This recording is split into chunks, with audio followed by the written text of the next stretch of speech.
Hey everyone, welcome back. I'm just going to have a little live stream here with Magog and Discordia, and we're going to try to bring you the best, the very best in totally unplanned live streaming. So, how you doing, guys? Doing pretty good. Doing As long as good? Discord holds. Doing good? Yeah, I'm doing all right, considering it's 5 a.m. here now. All right. Everyone, let me know if there's any problems with the levels or anything. Anyone's too low or too high or anything like that. Let me know in the chat. All right. So, how you been doing, everyone? Everyone's been watching the election shit. You haven't been watching. No, you haven't been watching the election, have you, Magog?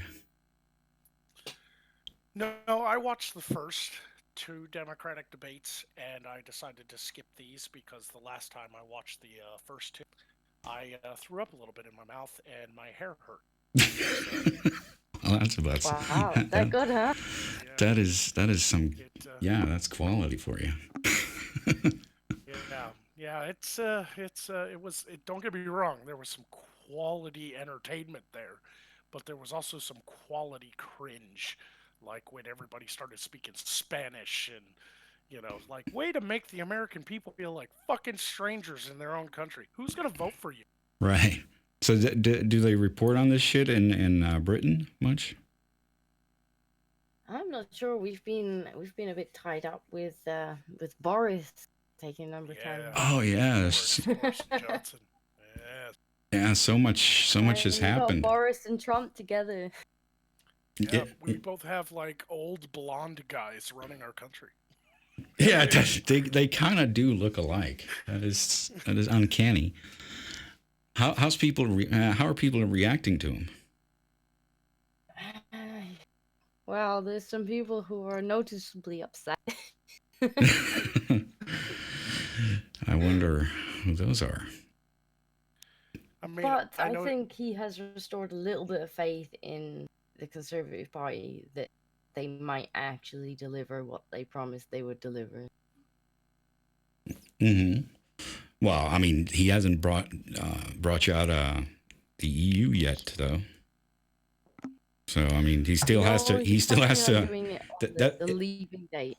That's kind of like the big thing, isn't it? I mean, yeah, deliver that, and you might have a chance. But if he fucks that up like me, what good is he? Well, from what I understand, when they rushed a bill through on our last date when we were supposed to leave, they made it like illegal to just take no deal and leave, which would mean to have no deal, we'd have to drop out.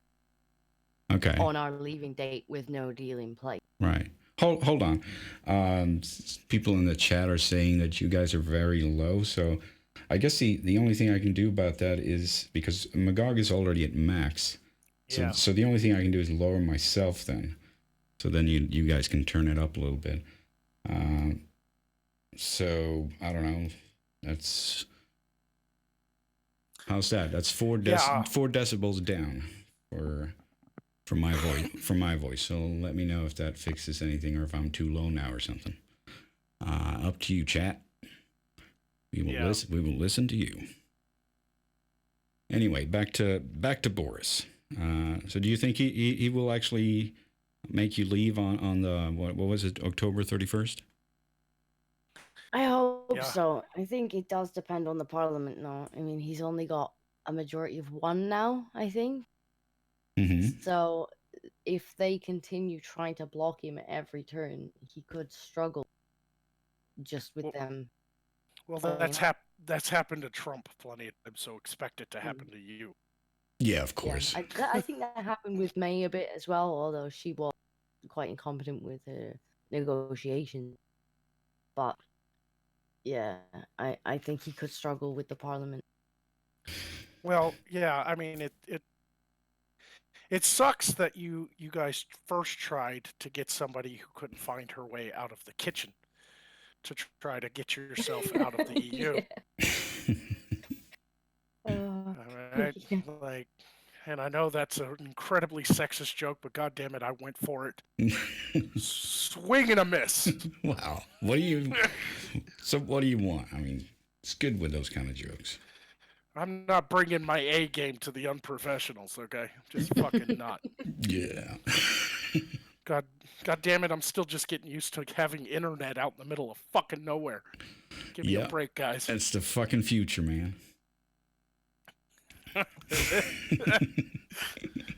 We have flying cars and everything. Yeah, right. We gotta get Boris to do like his version of, it's gonna be great. Just needs to say that. Just it's gonna be great. It's gonna be great. We're gonna be great. Yeah, what kind of? Just have. Boris is. It's gonna be the best. It's gonna be the best. It's gonna be great. Boris is. Would you like a cup of tea? Can I interest you in a cup of tea? Oh, he's got that posh thingy going. Oh yeah, he's definitely a posh Brit. Yeah. Yeah, he's probably. My favorite Boris instance was when he had joked about certain women looking like post boxes and was in a bit of trouble with the media. And they're hounding him outside his house, and he just comes out with a tray of tea, Cadbury's mugs, and he's like, "Would you like a cup of tea?" No, I'm not here to talk about that. Would you like a cup of tea? I'm on a humanitarian mission with tea. I saw that. I saw that video. The hell was that? It's so British of you, and yet, like, in comparison to Trump, people go to the White House, and they want to talk to him, and he just is like, "We got McDonald's. You want McDonald's? McDonald's is great. I got all these burgers." He's got like trays of cheeseburgers out for his guests. It's like, that is so American. Boris has like the tea thing because that's so British. And then over here in America, we're like, cheeseburgers. You want McDonald's? I got McDonald's. What do you want from me? I don't know why I just sounded like Robert De Niro. Like, that's my Trump. My Trump is Robert De Niro. What are you going to do? What are you going to do? I got cheeseburgers. What do you want from me? Yeah, that is very De Niro. Hey, what the fuck? What the fuck is going on, huh? Yeah. I see what you did, you. I see what you did, you. Okay? I see what you did. That was good, you. We're gonna make it great. We're gonna make it great. Fuck you. That's what I said. Fuck you. Like, I just would love it if Trump just busted out some New York fucking gangster shit with some journalist. You're like, what do you have to say about AOC claiming that our detention centers are concentration camps? You know what I say about that? I say, fuck you, AOC, fuck you. I'd fucking pay money. One of these days, Trump really is just gonna lose it up at the podium, and he's got like, fuck you, I'll get my baseball bat. Fuck you. I got a Louisville Slugger in the trunk. I'm gonna swat you across the mouth with it. Someone's got to be the first. Why not him? That'd be great. I mean, we've had presidents in the past. There was one president, I can't remember. It was back in the 1800s when this was still legal, but he literally killed somebody on the lawn of the White House, on the front lawn. Was it like a duel? In a duel. Duel, it yeah, was yeah. the duel. Yeah. Somebody Google what president murdered a motherfucker on the front lawn of the White House. We need that motherfucker back. You know what I'm saying? Be like, you want to come at me? You want to come at me, Kim Jong-un? I got a flintlock pistol. Come on, buddy. Come on. I will fuck you up. I got one shot in this motherfucker, and I ain't very good at it, but I'll hit something. Oh, my God. That would be great. We need a president that rattles his saber now and again. We needed it for a long time because Obama didn't have a fucking spine. Yeah. His foreign policy was shit. His spine was made out of fucking drone parts. Yeah. But Trump really needs to work on the gangster talk, though. He's not pulling that off. That'd be so great. Yeah. I want to see the Trump that we saw on wrestling back in the fucking 90s and early 2000s. That's what I want to see. He comes out with like a gold chain on, fucking big ass gold money symbol. Oh my God! Do you remember Idiocracy? Oh yeah. Yeah. Oh yeah. With the president. The president. That was Yeah, the I, president was fucking. I don't remember Oh who man, played him. Yeah, but he's like this black dude. It's like it was all. Terry Crews. Oh, okay. It was Terry Crews. With all Fucking the Terry Crews is chains great. and everything, and dressed like a fucking wrestler, and that's the president. Okay, Yeah, makes I mean, sense. Makes now sense. they're n- now that the Democrats are well into you know campaigning, apparently Obama was way too Republican. Y'all see that shit? No, tell me about that. No. Like basically the hard left, which is pretty much taken over the debates at this point. For Hmm. some reason, all these Democrats have instead of courting the moderates, Hmm. they've decided to just side with the radical left, and a lot of them are coming out just completely tearing apart Obama's, like fucking everything Obama said. It was like he's way like if you go back and look, Obama had pretty much the same rhetoric about the border as Trump. Yeah, yeah, of Don't course. bring your fucking kids on this dangerous journey to try to cross our border. We're not going to just let you in. Yeah, And now they're let me just interject this thing about the debates. So that was one of the things that surprised me. They all tried to distance themselves from Obama, and every time it's like they're afraid of Biden, obviously. But what they should have said instead of distancing themselves from Obama, because I'm sure he's still kind of popular, especially among the Democrats. So what they should have said is like, okay, I get that you like Obama, but you're not Obama. That's what he should have told Biden instead of this bullshit, right? right. But instead, they're like distancing themselves and blah blah blah. And I don't see how that's supposed to go over with the mainstream Democrats. Well, that's because outside of maybe Tulsi Gabbard and Andrew Yang, there are no moderates up on that stage. Even Biden. Biden knows how to court the moderates a lot better, the moderate voters. Hmm. But not even him. Like even he's cashing in on this socialism light bullshit. Where it's just like free healthcare for illegal immigrants. Okay, fuck off. We don't even get free fucking healthcare, and you want to give it to fucking people who ain't even citizens? Like what the fuck? Right. You know? I don't know. I What's watched the debates, and when they were all standing up there at the podium, I'm like, give them all hats with red stars on them. Just that's all they need right there. Those furry hats, those Russian furry hats with this red star on them. That's what they need. Right. What was Biden up on the stage when they did that? I don't remember. Oh yeah. Okay, because there was two nights. They only asked it one night. Oh, you're talking about the most recent ones. I was talking about the very No. ones. That's when that came up. Yeah, that's what I mean. They didn't ask that in the most recent one, but no, that was from the first ones where they asked, yeah. If the free Medicaid for all will extend to illegal immigrants, raise your hand if you agree. And every single person fucking raised their hand up, exactly, stage, including Biden. Okay, I just didn't remember who was on a stage at that point, but because there was Biden, only half of them. And Andrew Yang was up there; he raised his hand too. Right, but that doesn't surprise me. But a little bit surprised Biden did. But all right, yeah. I guess that's the way it goes. But the weird thing is, like, they're all like bashing on Tulsi Gabbard because, like, oh, she has some appeal to moderates. That's not good. Let's bash her. Oh, it's not even that. She's made enough headlines that people are starting to like Google her name and find out more about her, and they're worried she'll climb in the polls. Mm-hmm. So they're trying to take her down before she can gain any foothold in the and like displace fucking Kamala Harris, which that bitch needs to be displaced. Right. Yeah, she slammed Kamala pretty goddamn good. Oh yeah. I guess did you see that? Because you didn't didn't see the debate, but you may have seen. I didn't sit through the whole debates, but I did watch a lot of the clips. Right. Okay? So you saw that one. So, yeah. Oh yeah. Yeah, that was brutal. It was fucking brutal. Because Tulsi went after Kamala, mostly over like when Kamala Harris was a prosecutor. Exactly.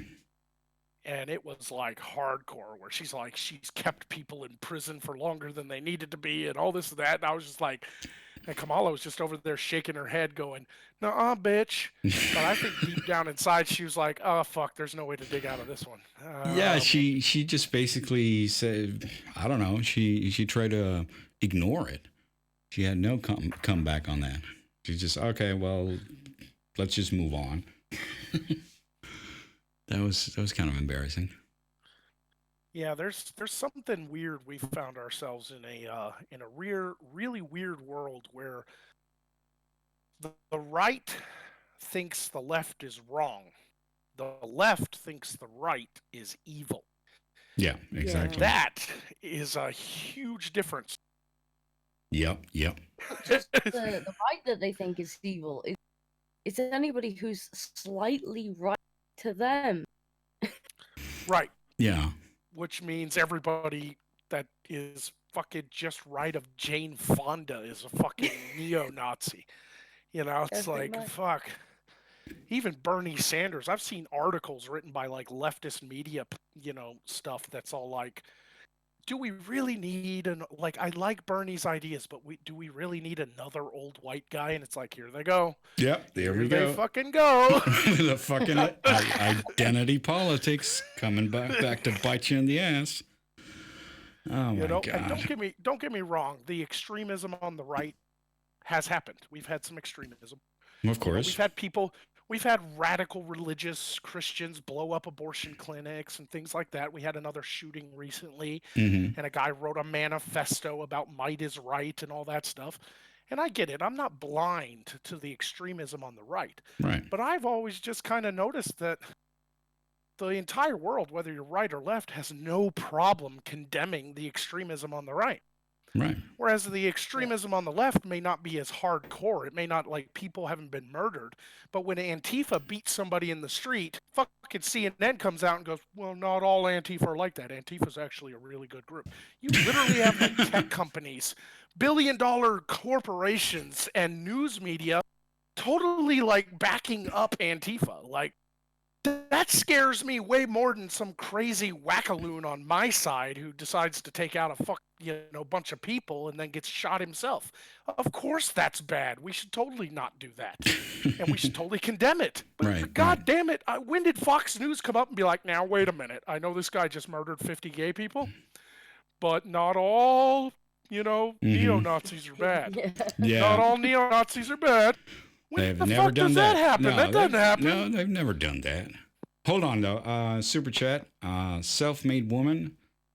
She's posting her Twitter handle. I guess that is. So that is also self-made woman spelled with a bunch of letters and numbers and shit. Anyone want to help take down Jessica Yanev? Check out my pinned tweet. So I guess anyone's interested in that, go check her out on Twitter. Jessica Yanev. Oh, That's Jessica that Yanev. trans. one that's Shave my balls. Wax me balls, or I'll take you to court. Yeah, wax my balls or I'll sue you. Wax my balls. That's right. Oh my Welcome to god. the modern. I noticed something in the chat, and I'd like to address it because I do like to keep an eye on the chat. Say hi to everybody. Mm-hmm. Unholy Reaper said we had a shooting in El Paso today. Yes, you did. It was a mall shooting, I believe. It's like a mall. Somebody like, dude, that was bad too. Right. Last I heard, it was like 14 dead and like 27 injured or something. And it's like, oh fuck me, not another one. Yeah. And it wasn't that long ago, too, that somewhere somebody shot up a Walmart. Mm-hmm. Now, that wasn't a political shooting. That guy worked at Walmart for 25 years, and then he got fired with no benefits, no retirement or nothing.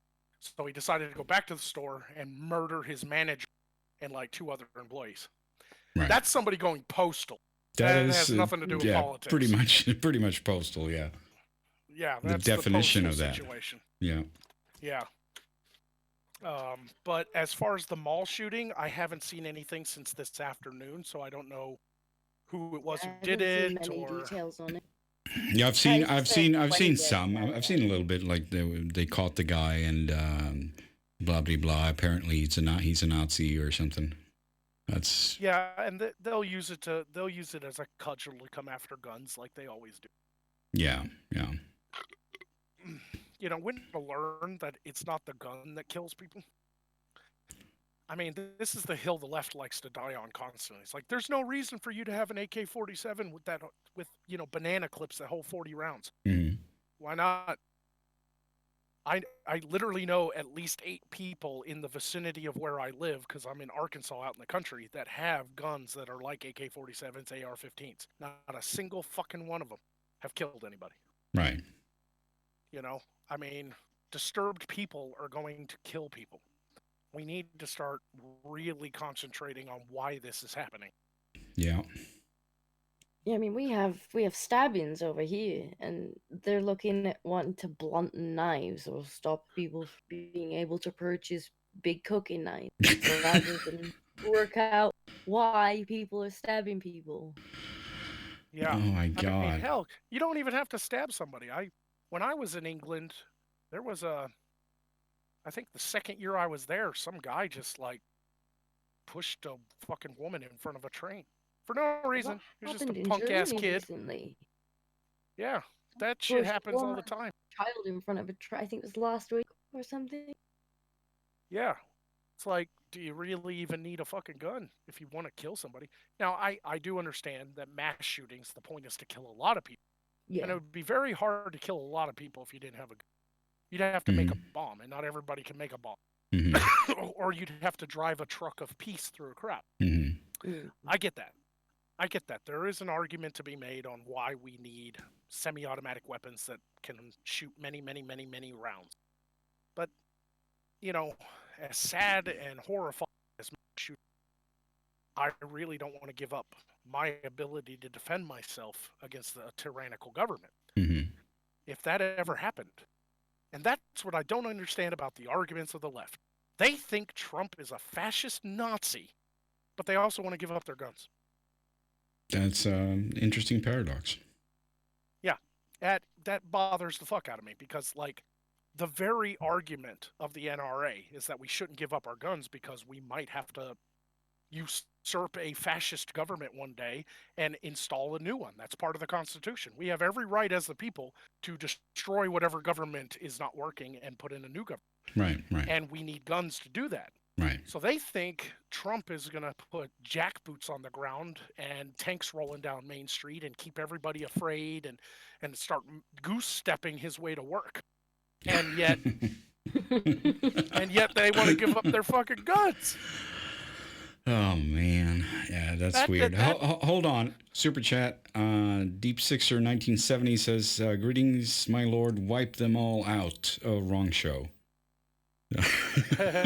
I guess that's one of your guys. Got a side quest fan. Got a side quest fan in the chat right now. Yeah. Side quest will be returning. We have a hard set date. Might as well announce it now to everybody who's watching. Side quest will be returning on August 19th. Right. Hoorah! 7 o'clock p.m. Central Time.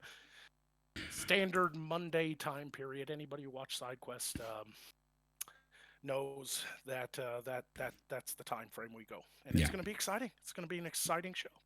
Got all kinds of new co-hosts. Yep. All kinds of shit, and I am even going to goose step to work that day.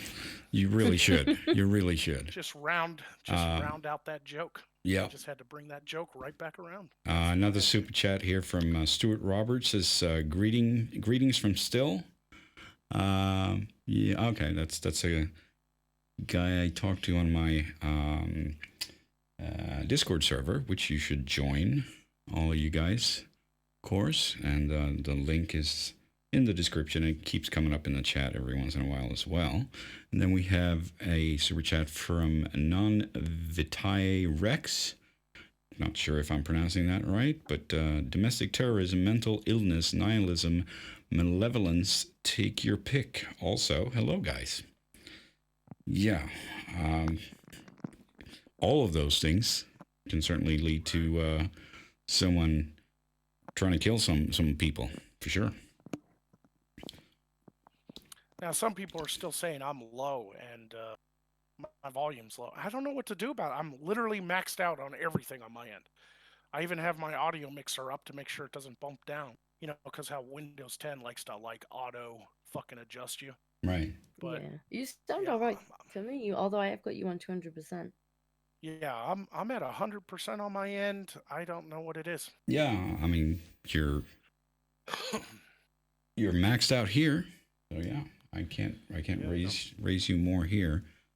So let me know if chat. Let me know if it's Yeah. still if it works all right. And then you go silent, you idiot. Sorry. You're being told to eat the mic. I'm hitting buttons on my fucking thing now. Yeah. I'm fucking Just get THX closer. spatial audio. Like, what does that mean? I don't even fucking know.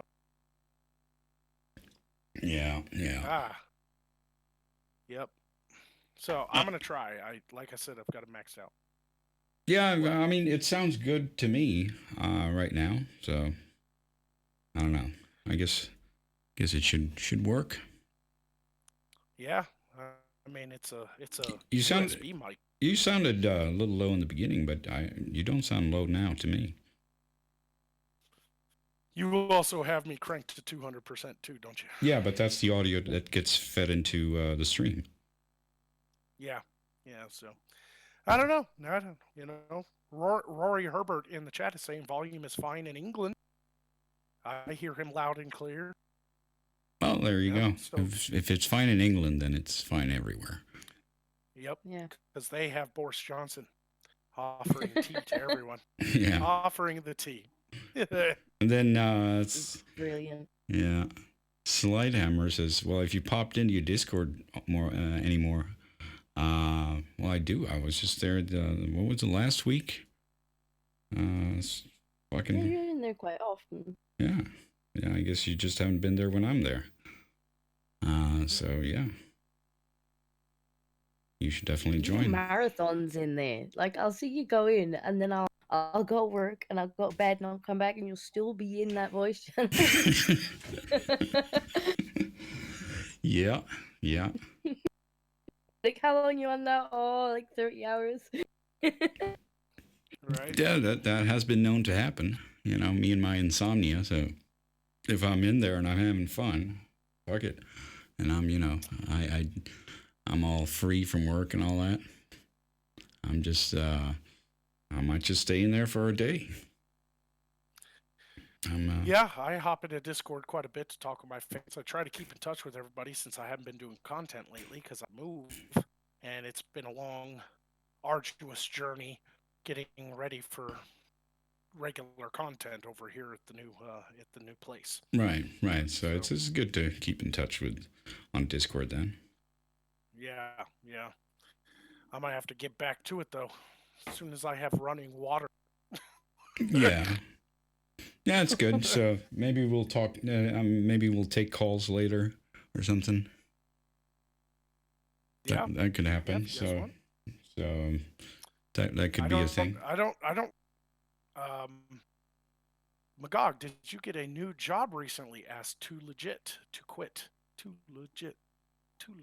Oh God damn it! That's gonna be stuck in my head. Yes, I did. I got one of my cleaning contracts back. Back in the day, I used to be a fucking janitor, and I was able to give up all those cleaning contracts back when I was successful on YouTube. But now I'm not successful on YouTube anymore. So, I lost like 70% of my income when the Patreon thing happened with Sargon. I guess a lot of my audience overlaps with. Because people were just leaving Patreon. Not because anything I did. They were just leaving Patreon in protest of what they did to Sargon. And not everybody followed me to Subscribestar. So I kind of had to go get a job to pay for everything. Yeah. It happens. Yeah. Deep Sixer 1970 says, in England, you can't even carry a potato peeler. Is that true, Discordia? You can't even carry a fucking spoon. I've seen some weird things being confiscated. Like you would think these were parody sites, but it's like police posts where they're so proud of themselves and they've confiscated a potato peeler and like a spanner.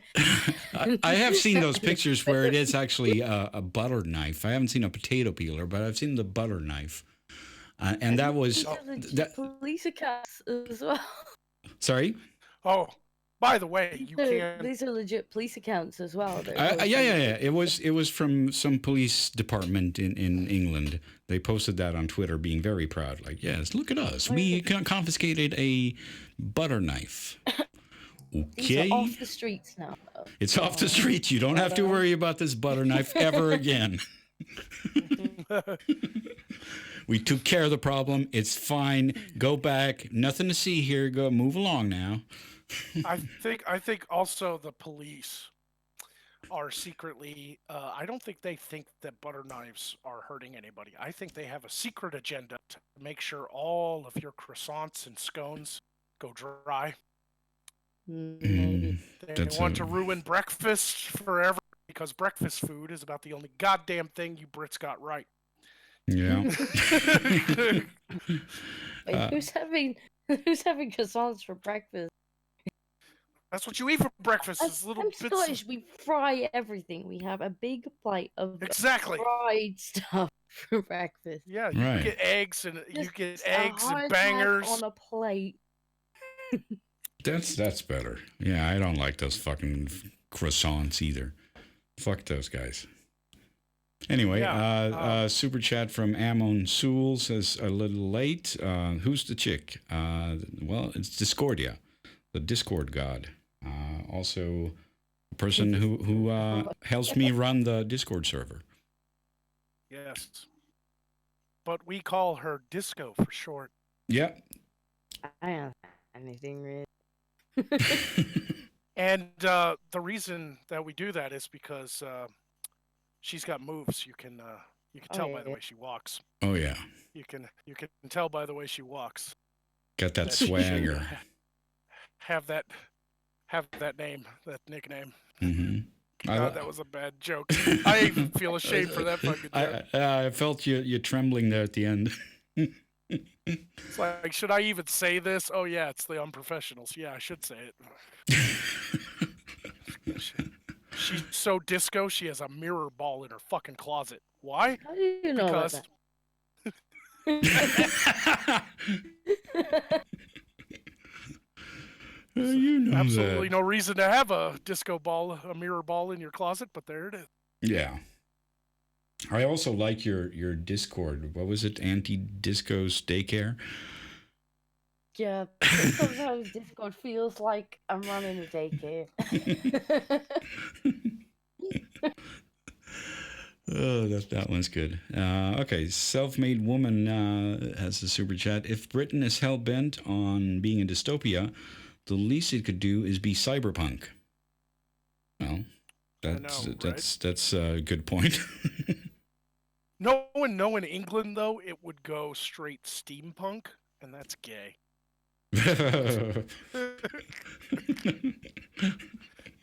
Got to mix that Victorian age with the fucking steam-powered technology. Right. What was that? The engine something that with the cities rolling around on the all over the world. Engines. Sorry. Yeah, Mortal Engines. Mortal Engines. There we go. Yeah, that's That's recently a Peter Jackson film, but it is a best-selling novel. Yeah. That seemed a little steampunky to me. Like, movie was straight up just like a popcorn flick. Good Saturday night movie, fun to watch. Right. But it wasn't terrible, but it certainly wasn't like wow either. Right, but the book was kind of an analogy on the finite resources versus global economics, and well, that certainly didn't come through. You didn't really get that with the movie. It was all just like action and cool graphics and stuff, which is fine. It was a popcorn film. It's cool. Popcorn film. But it's kind of like, watching 1984. Do you get the full context compared to like reading it? Like reading it is much better. Right. Then again, that is a very old movie. It was made in the 80s, and maybe it needs to be updated, especially since what we're dealing with now. Oh, don't give him any ideas. Fuck. Can we stop it with the reboots? Yeah, I can just imagine that. They're rebooting 1984. I can't wait to watch. The main actor is a black chick. What the fuck? We've made it more feminine. Now a feminist film. And also, you can just imagine the trailer and all that with just big explosions and everything is like in a city, you must fight to survive. Like all that bullshit. It's going to be terrible. Yeah. Yeah. Super chat from Stuart Roberts. No running water. Burn your IDs and run across our Mexican border and recross. What? Recross potable water. Potable. Sorry? Potable. 3 squares a day, AC, and you can play Xbox all day long. Really?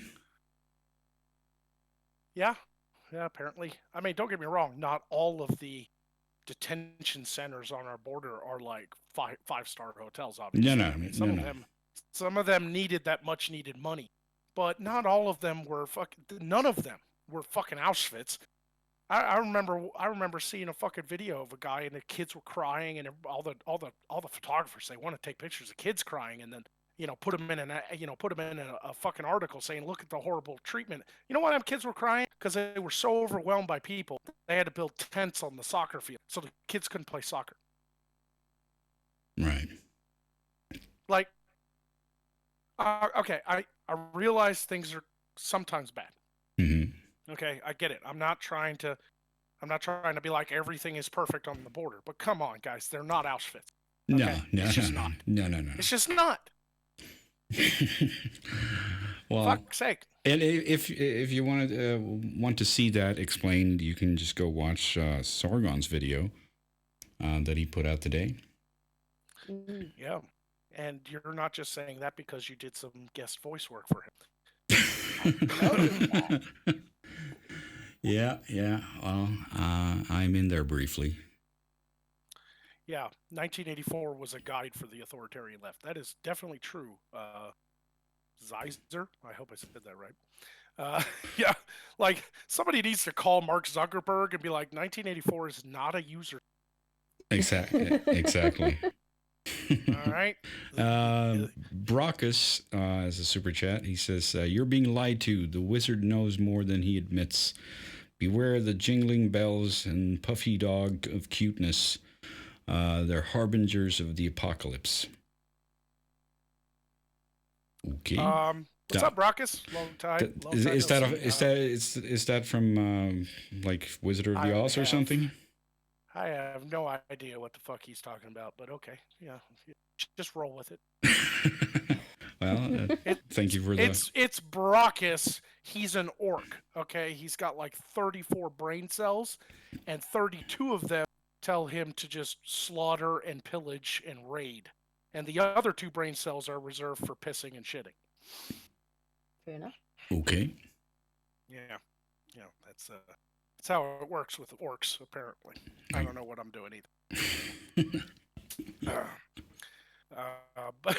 But yeah, like I often get questions along the same lines of what we're talking about here. I often get questions from my more left-leaning YouTuber friends that I've made over the years. Mm-hmm. Why I don't do as many videos on the dreaded neo-Nazis and such. And to them, it's because I won't criticize my own side. Mm-hmm. But to me, I'm less worried than I am with the left right now. Mm-hmm. Because Trump, whether you like him or hate him, even if he wins in 2020, he's out in another 4 years. Mm-hmm. Right? Mm-hmm. He's out by 2024. It'll be another asshole. But I didn't elect the CEO of Google. I didn't vote for Mark Zuckerberg. These motherfuckers are trying to control the political discourse and freedom of expression on what is, I consider at least, the new public forum, which is the internet. Right. That's a that's way more dangerous. Yeah, very good point. It's like, oh, there's a neo-Nazi over there and he's spouting some bullshit. I don't care. I don't care. He's never going to get into any political power. Nobody's going to vote for him. Yeah. Like yeah, there's always going to be crazies. Yeah, we've decided since the 1940s that Nazis were bad, and that hasn't changed. Yeah. Okay? In fact, I wish the neo-Nazis would go the fuck away, because if they went away, we could get some shit done. Exactly. Yeah, exactly. You know, they're actually bringing us down. Every time one of these crazy motherfuckers decides to go fucking full on goddamn crazy and blow a bunch of people away, and they think, haha, another strike against the left that I hate. We're over here like, God damn it, man, you just set us back some like fucking 20 years. Like, stop it. Yeah. Jesus Christ. Can't even believe this shit's still going on. Yeah, it's in a way that seems to be going backwards. Yeah, you know, it's like you're not helping anybody. No. But at the same time, you know, the reason I do the bulk of my content on the crazy shit going on the left is because these people are getting elected. We have members of Congress and politicians that are well known in the media that have millions of followers on social, and they are literally like okay with Antifa. Yeah, that Like- is just unbelievable. Yeah. Like, I can't, like, I'll give you another perfect example. Remember the KKK rally that was supposed to happen in Boston? And it did happen.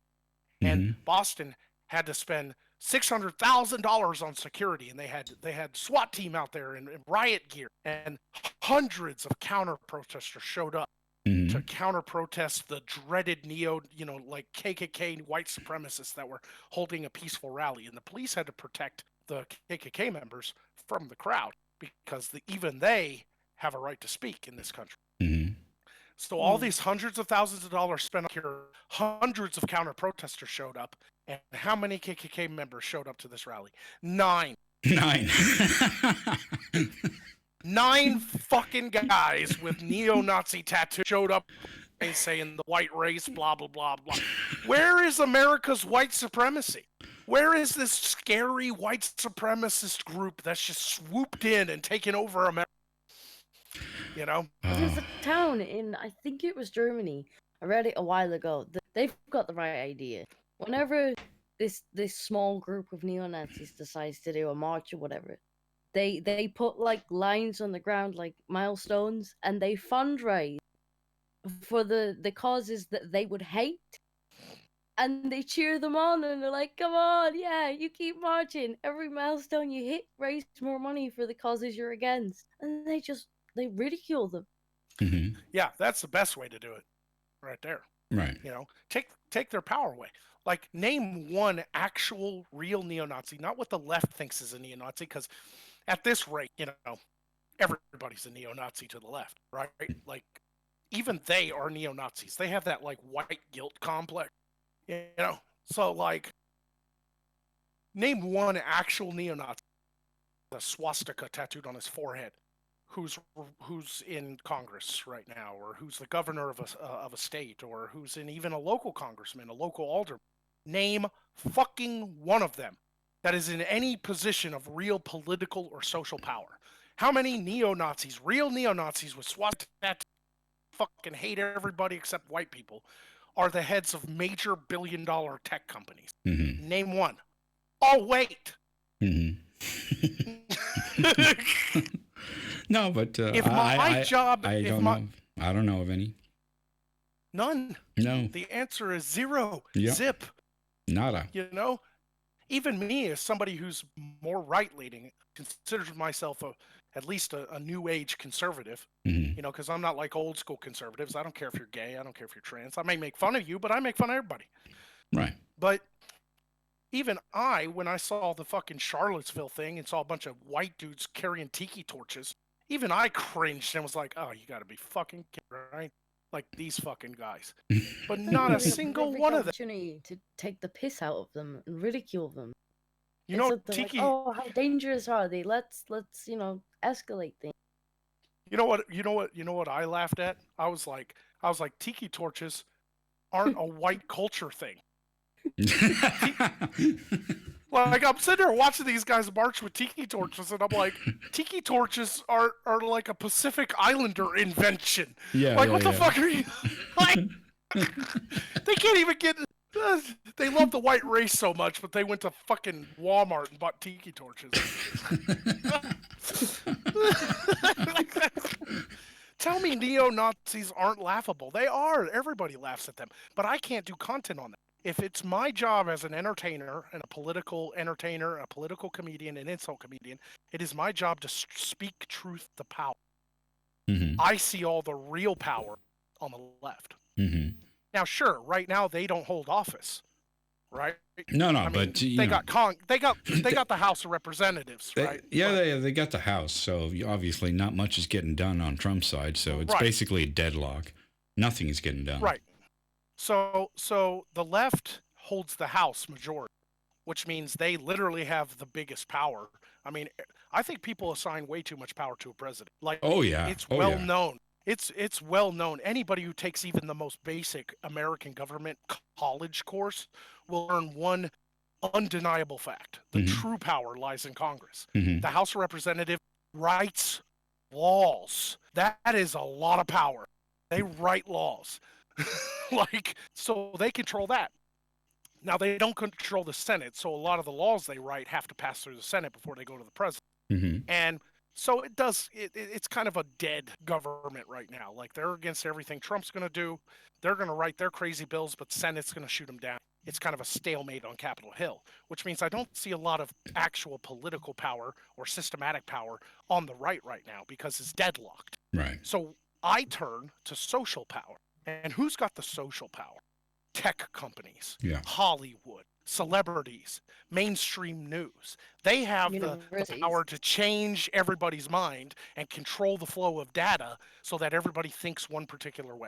That's why I do it. Yeah, and that's totally right. I mean, that is an enormous amount of power to have, to be able to just delete something from the search results or ban someone that you don't like, and that can, I mean, if you want to talk about election tampering, hello, that is probably the most effective election tampering you can have, and they do that. Yeah, and it's not even elected officials. If you want to talk about the systematic power, the political systematic power that the left has, look at like the FBI. How many leftists in the FBI were so sad that Hillary won or lost and Trump won that they were like, let's open up an investigation against this motherfucker? And they fucking did it. They fucking did it. How dumb do you have to be an FBI agent and get caught with that? No shit, right? Like, you think they train them better, Yeah, they bust people all day long, and then they get busted themselves. Like, hello. Yeah. Nobody thought about these things. Like, no, nobody. Okay. The FBI should change its name to the feminist bigender. Feminist bigendered intersectionality. That's what that should say. Bigender. That sounds problematic. There's more than two.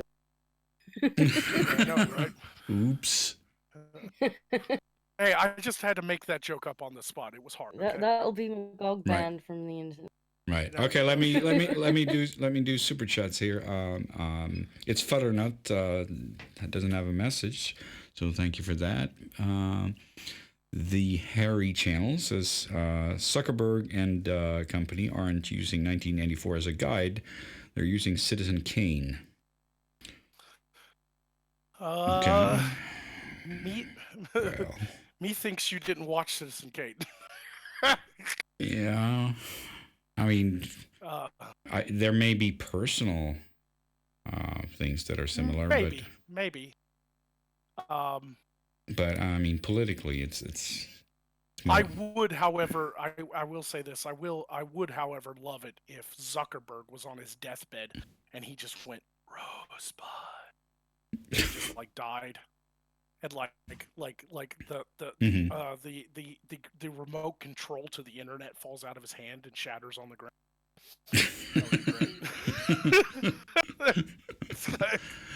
Well, that would be classic. Yeah.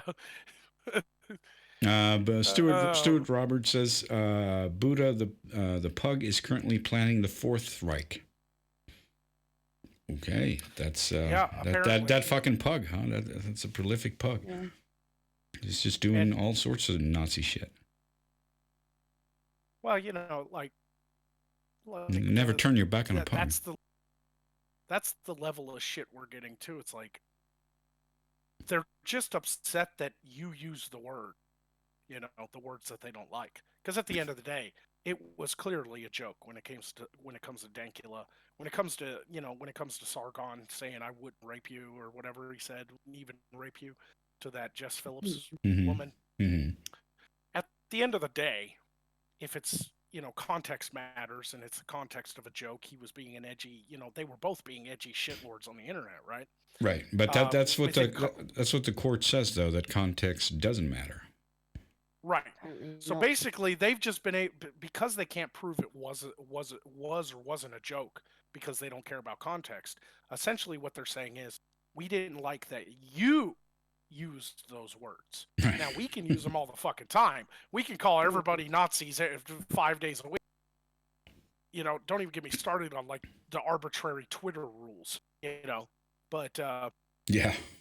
That's what it's come down to. If you're on the wrong political side, you're not allowed to use certs. They can use them, though. They can call you a Nazi, but if you go over here and make fun of Nazis and use the word Nazi, you get fucking banned or taken to jail if you're in England or, you know, whatever have you. Yeah, yeah. You know, that's what made me laugh. One of my Finnish friends had linked me an article that somebody in Finland, back when the Nazis were in power, had done something similar. They named their dog Hitler or something, and they were teaching it tricks or something, and the Nazis were trying to hunt this person down because they took great offense. Right. Yeah, they were offended that somebody named their dog Hitler and taught it how to fucking Nazi salute, you know? It's like, yeah, man, exactly. You guys literally support, you know, like you guys literally do exactly what the Nazis did, and then everybody else is a Nazi. Like, it's just fucking crazy. What kind of bullshit fucking...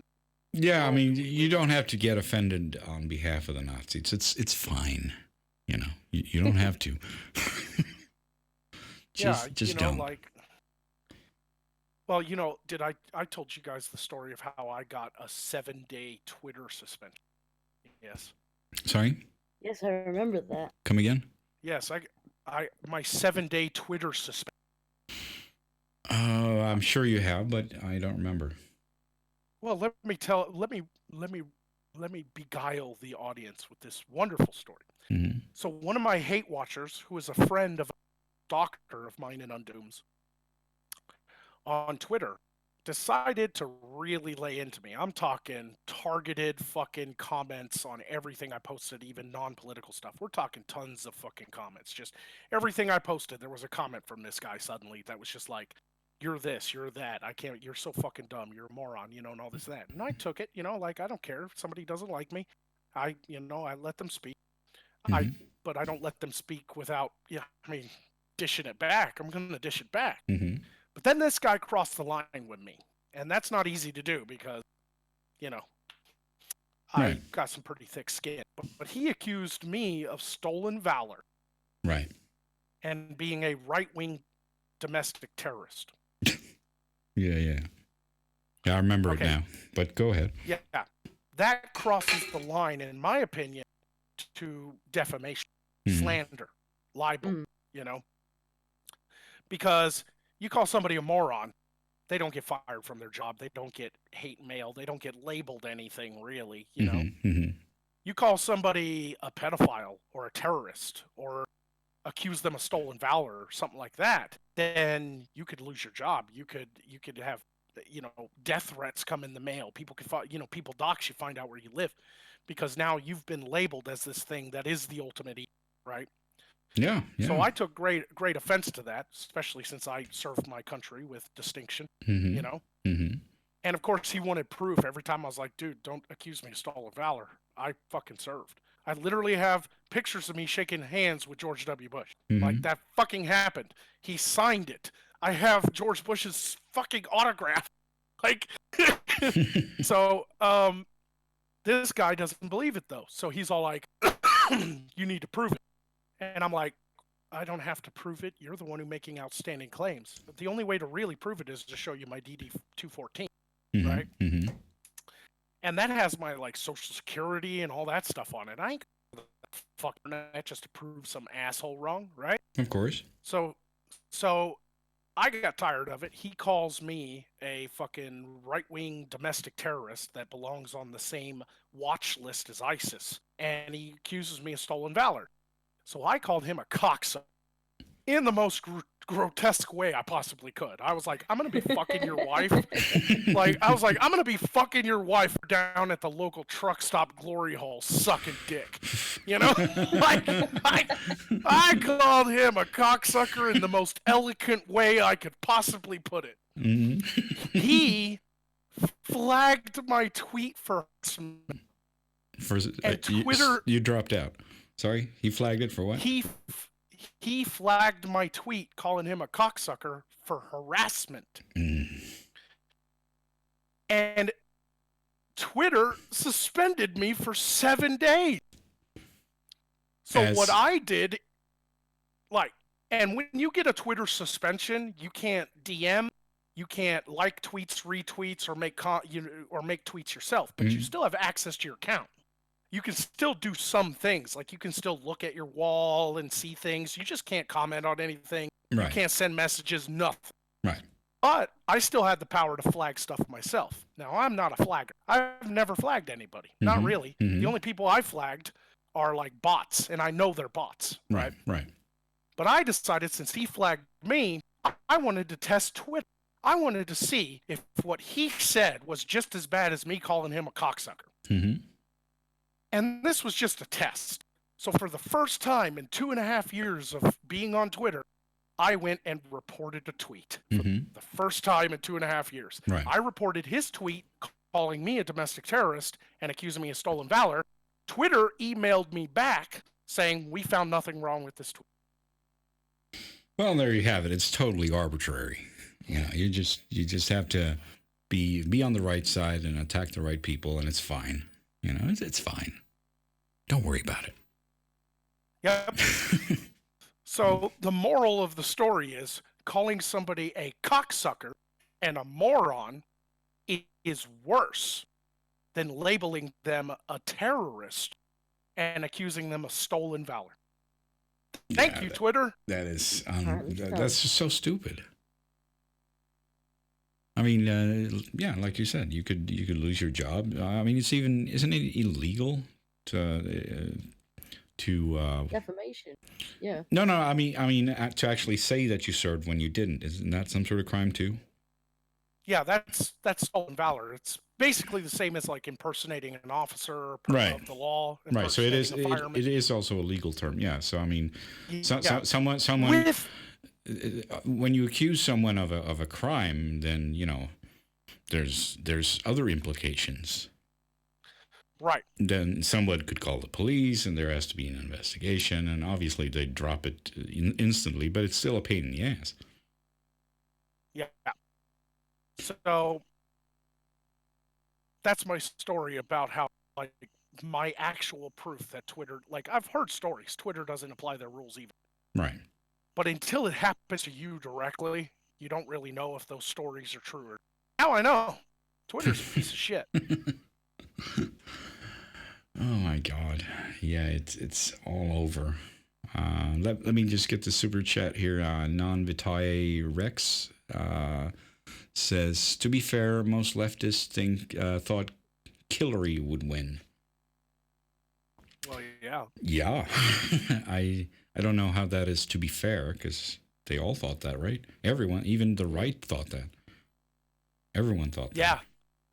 Well, she was supposed to win by a landslide, wasn't she? Yeah, it was like 98% yeah. chance, as far as I remember, right? Yeah, it was that whole, like, Trump's not even a... Yeah, like, Trump isn't even a politician. No way he could win. Yeah. That was one of the greatest nights of my life, by the way. Not because of Trump. At the time, I didn't like Trump. I was like, this guy's running for president. Are you serious? But man, watching the live news feed, people on CNN literally burst into tears. Did you watch the Young Turks lose hope? That just turned into a wake. Just the whole going out of their eyes as As more and more results came in there. Yeah, Still got a 60% chance. Oh. they were like, yeah, it was just a wake. The air just escaped from them, and it was like they're just sitting there like staring in disbelief. Couldn't even figure out what to say. It was fucking funny. And then, like you said, when CNN started, the CNN lady started crying, like, oh my God, Jesus Christ, get a hold of yourself. I turned into the political version of Hayden Osmond's Sixth Sense. I was straight up like, I see dead leftists. That joke fell way off a cliff. No, you dropped out, so I didn't hear it. I'm gonna scratch that one. Well, you dropped out, so I didn't hear it. So that means that's okay. That means the other people didn't hear it. All right, I'll do super chat then. Stuart Roberts says, 8 divided by 2 times 2 plus 2 equals racist. Pretty much. Yeah, sounds right. Everything equals racist. That's one of the things I left out too. Vitae Rex says, I was referring to the leftists in the FBI. Ah. Okay. Yeah. That makes more sense. They wanted Hillary to win. We know that from the texts that were released by those two agents or whatever. They were like, we can't allow this to happen. And we've even seen it now where they're leaking, like, what is it? Project Veritas leaked that footage of that woman at Google who was like, we got to prevent another Trump. It's like, Jesus Christ, they're not even trying to hide it anymore. Yeah. I know it was a hidden camera, but... Why is it okay? Yeah, exactly. But why is it okay? Talking about it in public, like... Yeah, why is it okay for you to do election tampering? What's up with that? 3 years of Russiagate. Where the fuck is Googlegate? Yeah, that's totally fine, apparently. That's, fine, whatever. Google, go ahead. Just fuck up our elections. Yeah. The only reason I don't like using Googlegate outside of a joke is because it sounds too much like a Stargate ripoff. So just go through the Google Gate and you'll be transferred to a Tron-like internet universe. Okay. That entire comment gave me like some sort of Stranger Things feel. I'm in the Upside Down. Yeah. 80s nostalgia all over it. What's crazy is that this is both simultaneously the worst and best timeline to live in. Like, on one hand, that's true. On one hand, even the left can't argue that our country's doing pretty good, that Trump hasn't been that bad. The economy's doing great. People got jobs. Jobs are coming back. The tariff war seems to actually be working, we haven't started World War III yet, contrary to the beliefs of the left when he elected. So really, the only thing they have to be fucking really mad about is manspreading. I don't fucking... It was Hillary's turn, all right? Yeah. It was her turn. And with as far left as the left has gone, that even the moderates were like, yeah, I'm walking away. As far left as they've gone, I can now safely say from this point on that my favorite black president was a Republican. Mm-hmm. Because even Obama, is not even fucking left anymore, according to these fucking... So, we win again. Wow. That's a bit of a stretch, but okay. I see what you mean. I see what you mean. They're certainly trying to distance themselves. All I'm saying with that joke is that pretty much everybody is on the right, except for the extreme left, in their eyes. I don't think that's true. I think there's still a lot of moderates out there that are just waiting for voting day. They're trying to ignore it and just wait for the day to vote. Mm-hmm. But in their minds, unless you fall in line with this like neo-Marxist intersectionality bullshit they got going on, everybody is right-leaning. Everybody's conservative. Well, by their own account, then, the bulk of this country is conservative. Yeah. If you look at it that way. By their way, own fucking logic. then just shut the fuck up and enjoy the ride. Like, It basically just means you're fucking losers. You're gonna lose. You're gonna lose all. yeah, that means you're a minority and you're never going to win. Yeah. But they love the Yeah, word you know. minority, so I'm sure they're happy about that.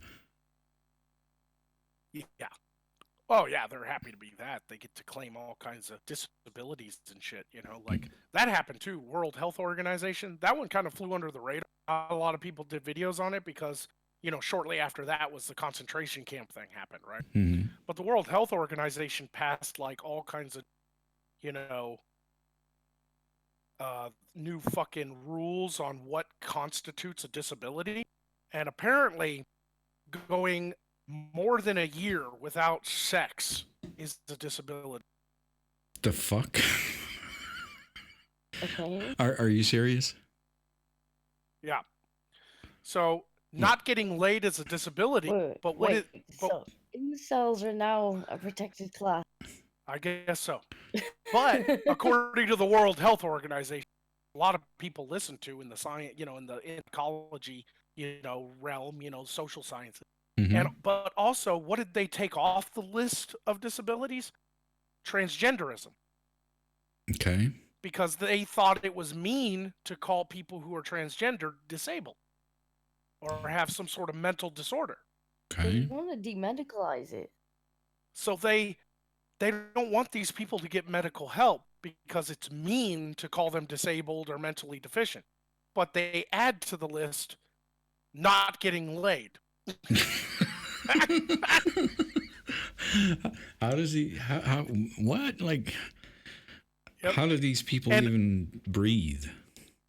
And so is War Crimes is right in the chat. Apparently, gaming is a disability as well. They added that gaming addiction, like if you're addicted to video games, they added that to the list of. But what the fuck does disability mean? You obviously can't get disability for not getting laid.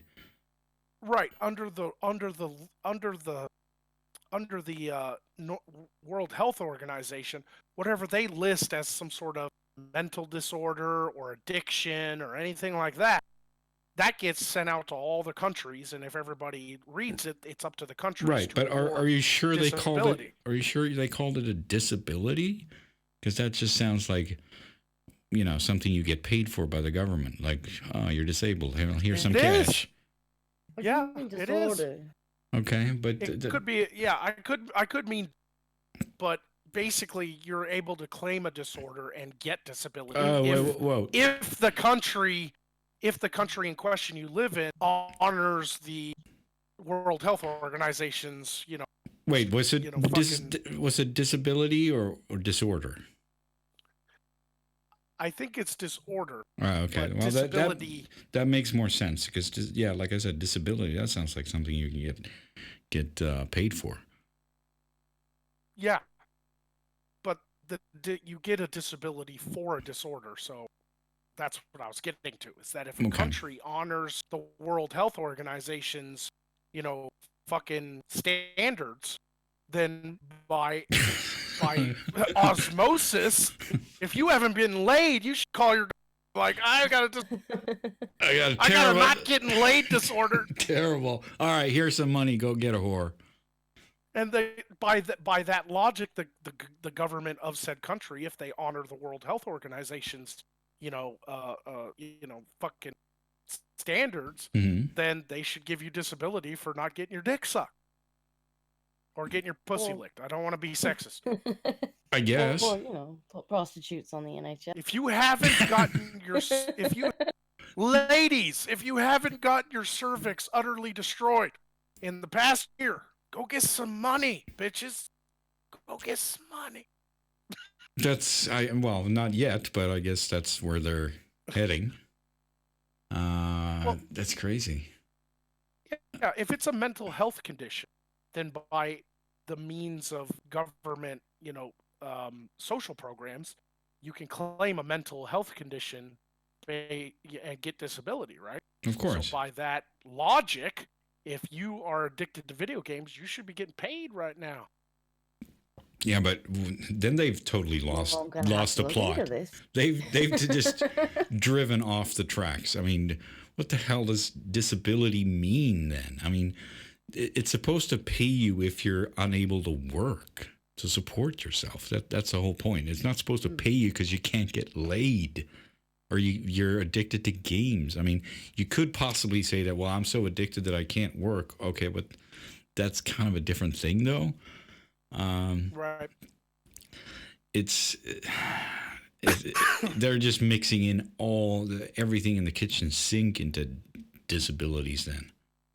But the point isn't even to bring up this ridiculous notion that gaming and not having sex is a mental disorder or some sort of, mental health condition.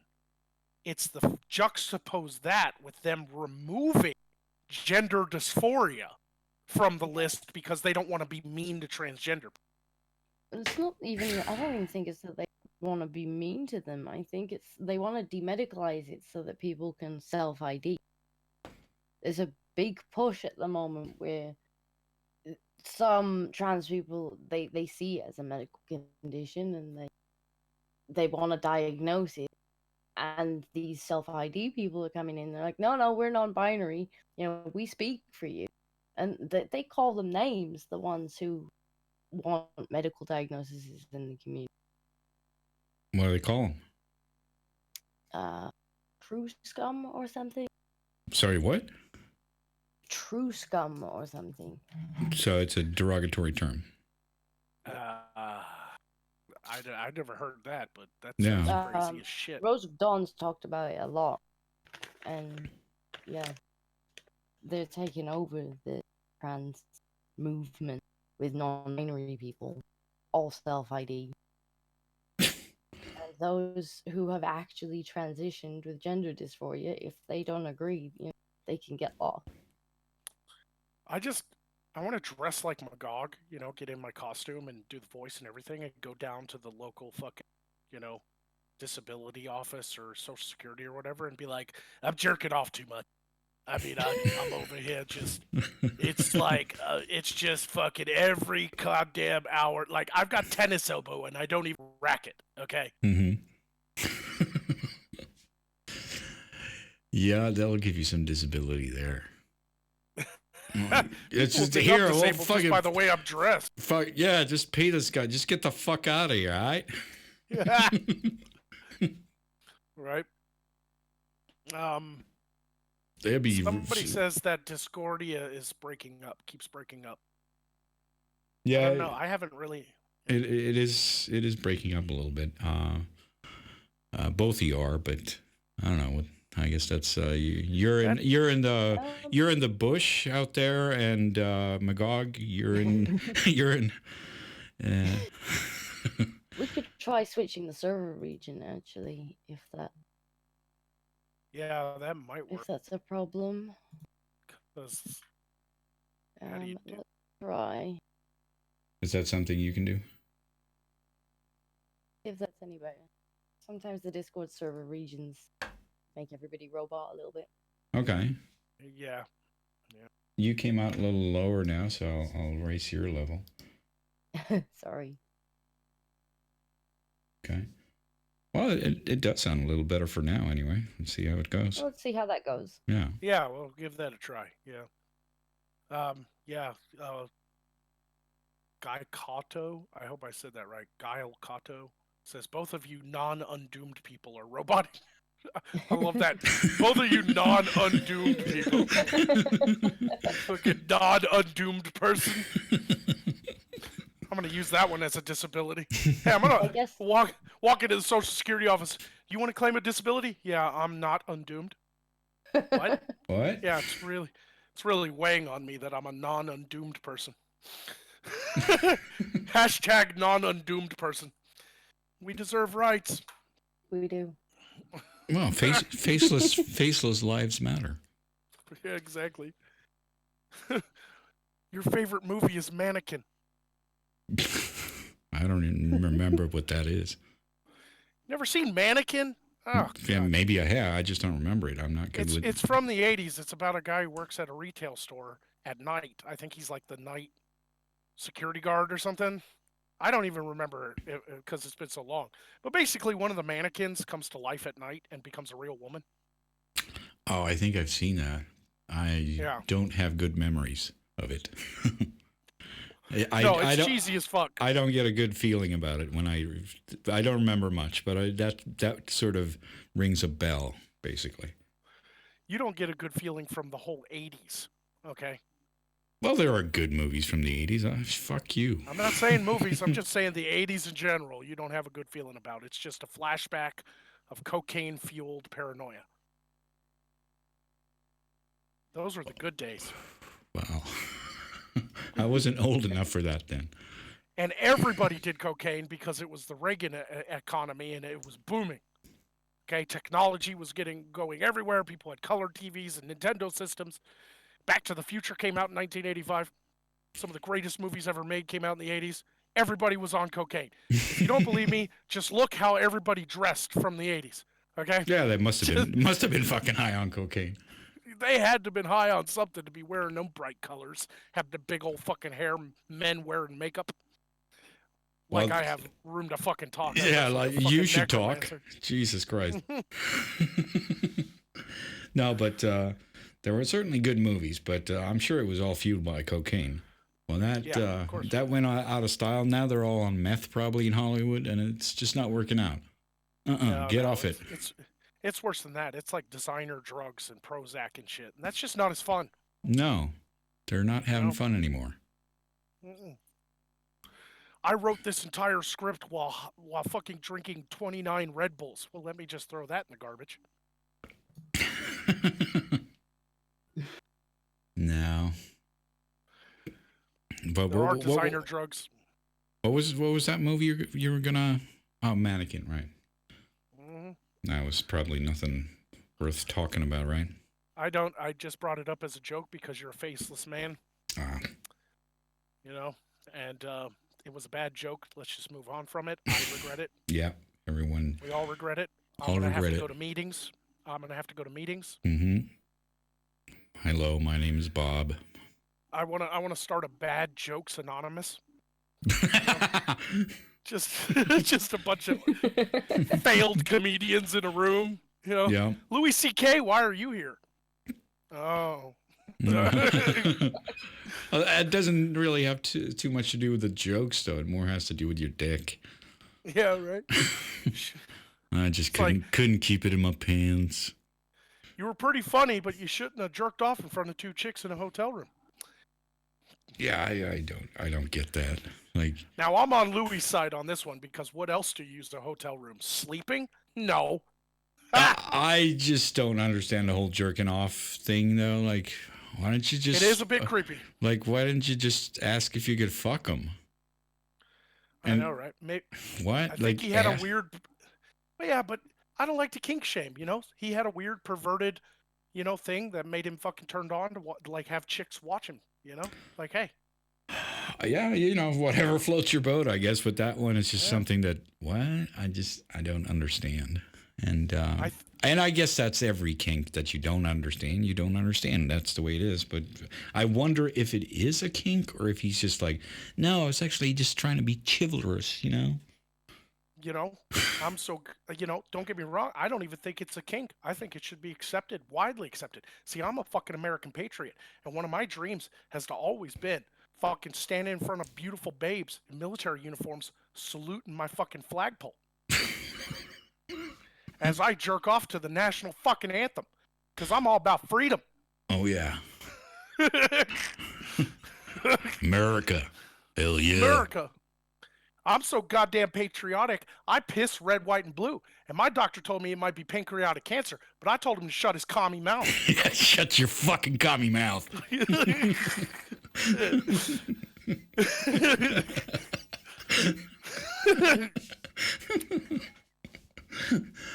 Oh, that's good. Non-Vitire Rick says, what drugs were writers of Hobbs and Shaw on? I have no idea. Bath salts.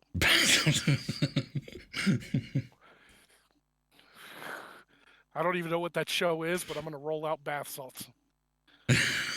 Yeah, I'm trying to think what it is, too. Like, what the hell was that? Wait, what was the name of it again? Hobbs and Shaw. Sounds Hobbs familiar. and Shaw. Yeah. Oh, It sounds Hobbs. familiar. Hobbs. Yeah. Right. It I'm sounds thinking of familiar. Carl and Holmes and shit.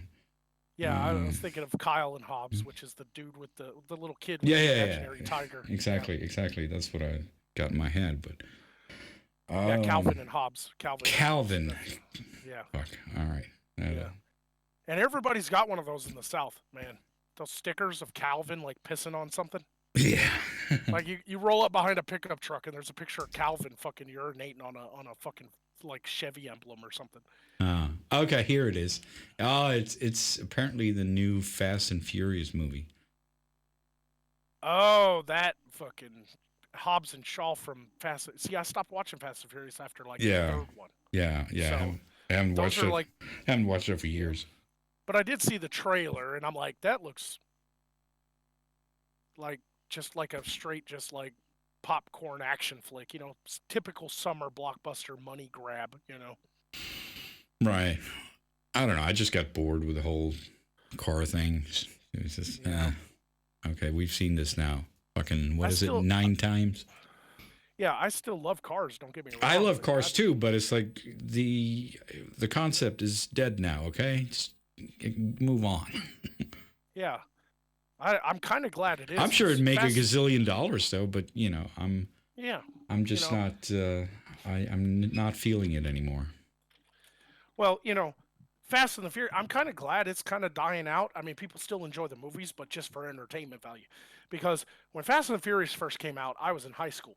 And everybody was first starting to get their cars. You know, 16 years old, got your driver's license for the first time. You know, all that bullshit. I fucking hated that era. It was like a decade of people putting fart tips and fucking neon lights underneath their fucking beaters. Yeah. And I fucking hated it. Everybody thought they were a goddamn street racer, rolling around with fucking giant fucking subwoofers in the back. But it wasn't even done right. They put their subwoofers in like a piece of wood and it fucking rattle. You know, it's like their fucking windows are rattling. It doesn't even sound good with it rattling like that. It's got fart tip on it. Fucking go down the street. Yeah, I remember. I remember those fucking blue neon lights on the car. That was fucking terrible, man. It was like, oh my god, it's a douchebag rolling up right now. Yeah. I even had a kid, one of the kids in high school, just loved Fast and Furious. So of course, you know, he went and he took his little fucking Mazda 4-door and put a big ass fucking wingtip on it. You know, goddamn giant spoiler that was 8 feet long, and it's like, what the fuck, dude?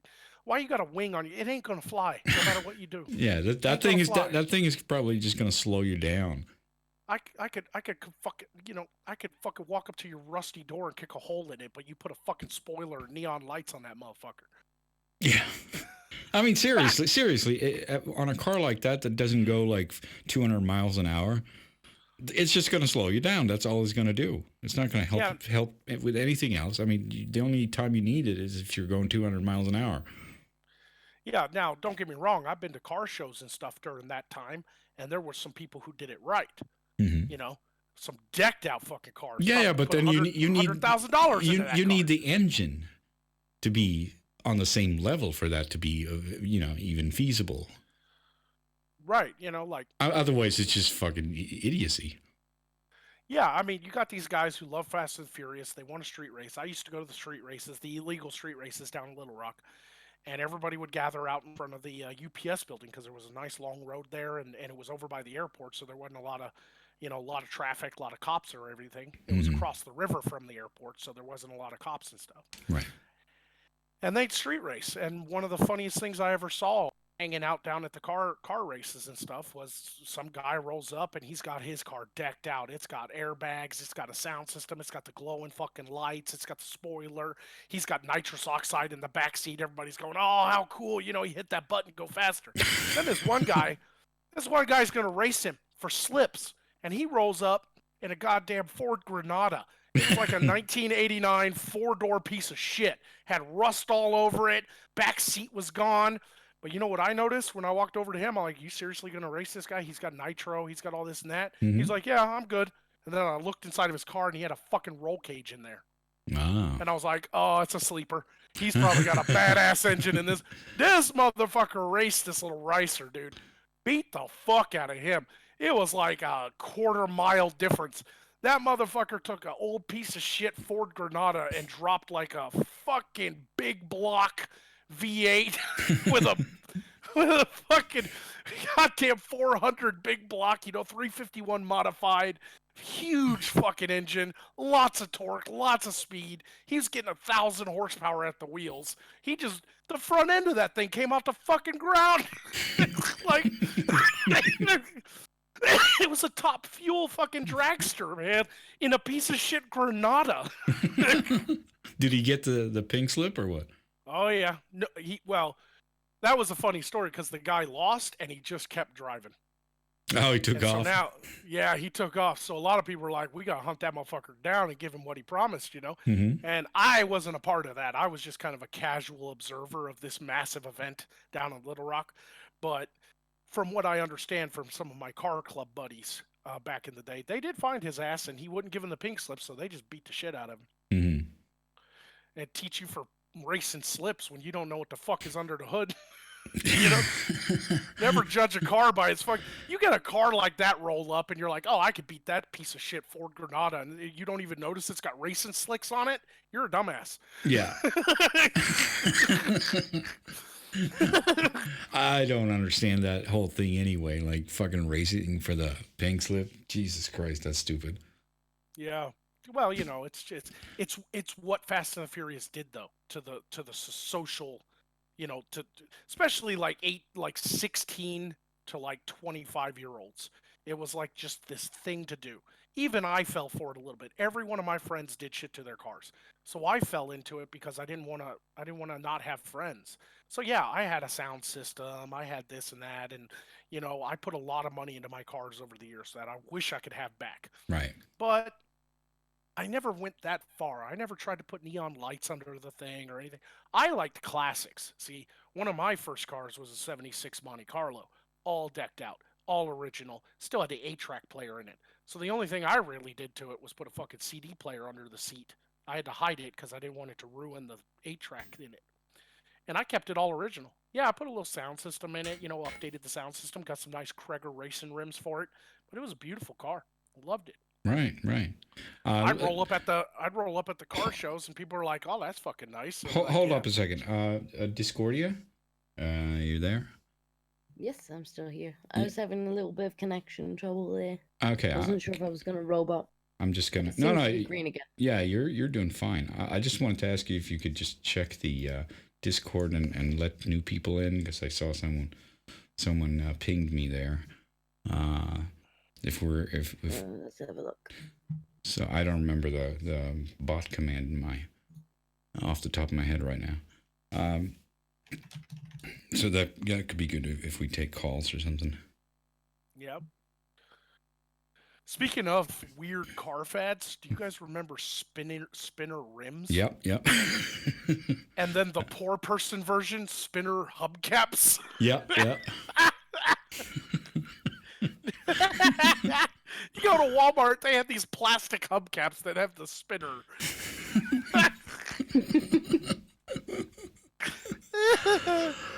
Oh man, I've seen some redneck ass vehicles got like 3 spinner hubcaps because the one fell off. Right? So it's got a black wheel. What the fuck was up with that? I don't know, man. That was a different. I guess that was part of the car club scene or the car racing scene and stuff because people like to deck out their cars real nice. Yeah, but it's just such a weird thing, like spinning hubcaps and all that, spinning rims, whatever. Yeah, the whole thing just looked weird. Like, oh, you're moving, but you're standing still. You're so cool. No, you're not. My thing is, I never liked them because the hubcaps were just gay as fuck anyway. But the actual rims, really expensive, right? They had to have ball bearings inside of them to make the middle, do the spinning thing. Yeah. But what I never liked about it is they never spun evenly together. So you'd see a ride roll up and it's got the spinners on it, and the front tire is fucking spinning like crazy, but the back tire is just sitting there slowly rotating. And it's like, that looks stupid. Yeah, that looks fucking stupid. It looks really weird either way. I mean, and the thing is, you say, you laugh about the hubcap thing, but even if you have the rim caps, it is pretty much a hubcap. That's Yeah, what it is. yeah. It's just a spinning hubcap, even if it's on the rim. I mean, there's really no difference between that and a hubcap anyway. So it's Manny in the chat says, "Ha, fidget spinners for your car." yeah. Good one, Manny. Good one. Good one, buddy. Oh, I got a funny story about a hubcap. I lost a hubcap on. I had a 1987 Mercury Grand Marquis when I was a teenager, and it had the old wire spoke hubcaps on them. Fucking rim cap, like the full wheel, right? Mm-hmm. And I took a turn going too fast. I just I was riding with my buddy. He was like, "No, turn here," and I was like, "Oh shit," kind of one of those situations. Mm-hmm. I took the turn too fast, and then I looked out my driver's side window because we just kept on driving, and my hubcap was right next to my car, just boink boink boink, fucking go right down the road next to me. So I was like, "Oh fuck, man, that's one of my hubcaps." So I hit the brakes, and we watched in the headlights of the car because it was nighttime to see where it would stop so we could stop and get it. Mm-hmm. And it bounced down the road in front of me. It hit some sort of bump or pothole in the road, launched through the air, and literally embedded itself into some guy's fucking mailbox. Like a goddamn ninja star. It was just like, it was one of them cheap ass fucking aluminum, the aluminum mailboxes. It just sliced that fucking mailbox in half, dude. We drove up to the guy's mailbox and we fucking yanked my rim out, and it just had this giant slice in the middle of the poor guy's fucking mailbox. I just Wow. I wrote a note and put it in his mailbox. "Sorry, my hubcap came off and sliced your mailbox in half. I'm so sorry. I don't have any money to get." Did you put your name on there? No, I just left him a note saying, "I'm so sorry. Jesus loves you." Well, I guess that's better than just leaving it, because then he'd come up there and think he's got like some sort of enemy or something. Yeah, somebody took an axe to your fucking mailbox, dude. It was going so damn fast, and on an old '80s model car like that, it had the original hubcap rims on it that said Mercury in the center. Them fucking things were made out of metal. They weren't plastic. That fucking thing sliced right through that fucking mailbox.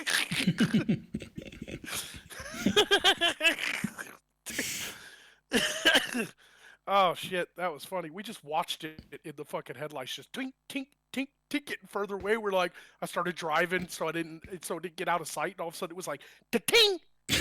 Like, oh fuck. Oh fuck. Man. Yes, Stuart, damaging a mailbox is a felony, but out here in the South, in the country, my mailbox has bullet holes in it. So It does? Yeah. People are shooting your mailbox? Dude, people shoot stop signs. Yeah, I know they do, signs, but your mailbox, that kind of bad form. Yeah. It's kind of a dick move. You come out there and you get your phone bill and it's a fucking hole in it. Okay. Yeah. See, the guy who owns the rest of the land around me has a mailbox out there, and it had bullet holes in it. So I replaced it and gave us both really nice plastic mailboxes. Mm-hmm. And so mine's right next to his. And I come out there to check my mail, and I was thinking maybe the mail person was putting my mail in his because it's the same address. I just have like a letter, and he, it's like A, B, and C, that kind of thing. Mm-hmm. I opened up his mailbox, and somebody during the 4th of July had exploded a goddamn firework inside of his mailbox. Dude, there was like a percussion cap inside of it. It was all filled with soot and smoke. There was like burn marks all on the inside of the plastic. But because it was plastic, it didn't erupt. It didn't shatter, It's plastic, so it just kind of burned it and melted it in places, Right. But that's the kind of people are bored in the country, man. People do shit like that. They shoot mailboxes, they shoot stop signs, they blow shit up. That's what I deal with. Right. No, I obviously that happens. It's just a dick move to do it to someone's private property. I understand they do it to the stop signs and whatnot, but like I personally would never do that. I would never roll down the road and be like, "Up, mailbox, blam." You know, No, like I it's don't. total Yeah, dick move. but it is a there is a difference between country living and city living. So in country living, people shoot mailboxes and stop signs. In city living, people shoot each other. Yeah, that is true. There's That is very there's true. a big difference there.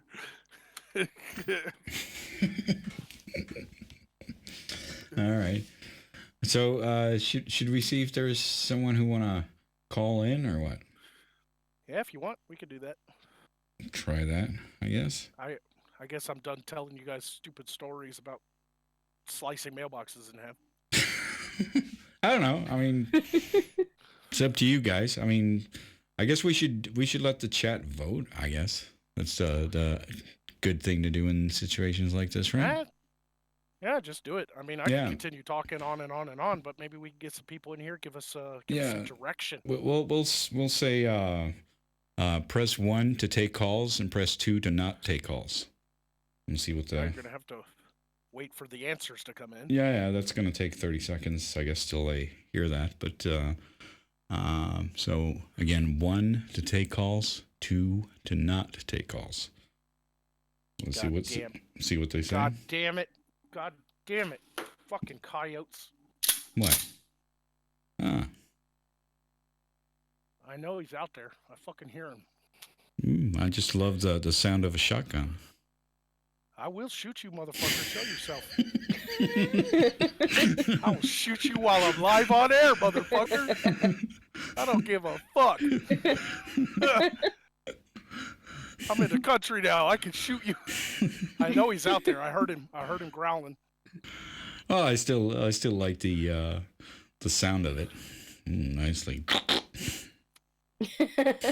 I was just out on my front stoop smoking, and I fucking heard him. I know he's out there.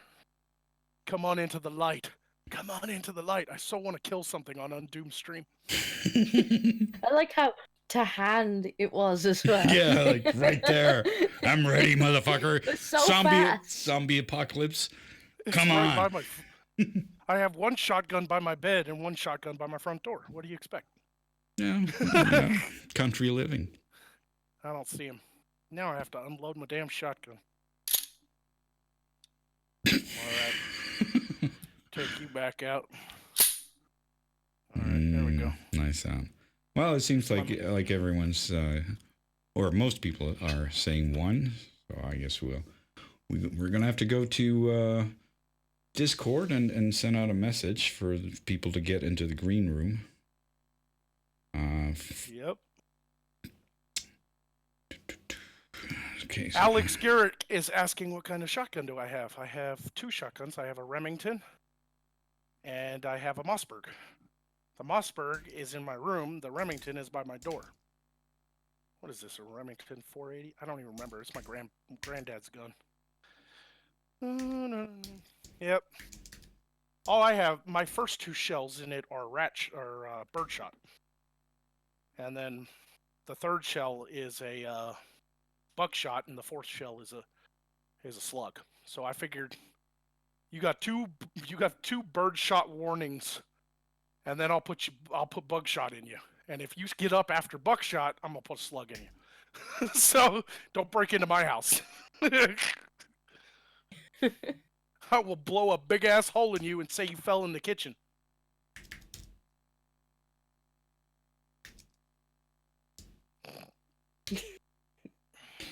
I should have put every one in there. I love it. I love it when my internet friends that I've met that live in places like California, they're all like, "Aren't you worried about people knowing your real name? They might find out where you live. They can come out." Right. If somebody really doesn't like me, they can come on out if they want. Did you see that clicking again?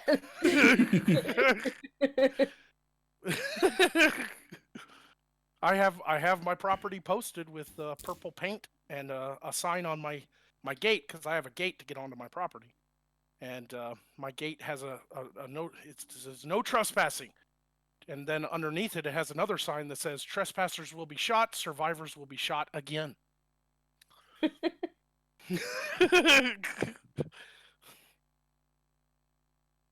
Nice. So I'm not one of them YouTubers that worries about people knowing my name, because if they really want to find me and they want to cause trouble, now if they're a fan and they just randomly show up unexpected, I might give them an earful. Be like, "Don't you just come on out here? Like, this is my personal space, you know." But if somebody shows up and they're all fucking dressed in black and there's some Antifa, got an anarchy sign on their chest and a fucking waving a communist flag, I'll show you exactly how America isn't communist. I will pump your fucking ass full of freedom. That's the way to do it.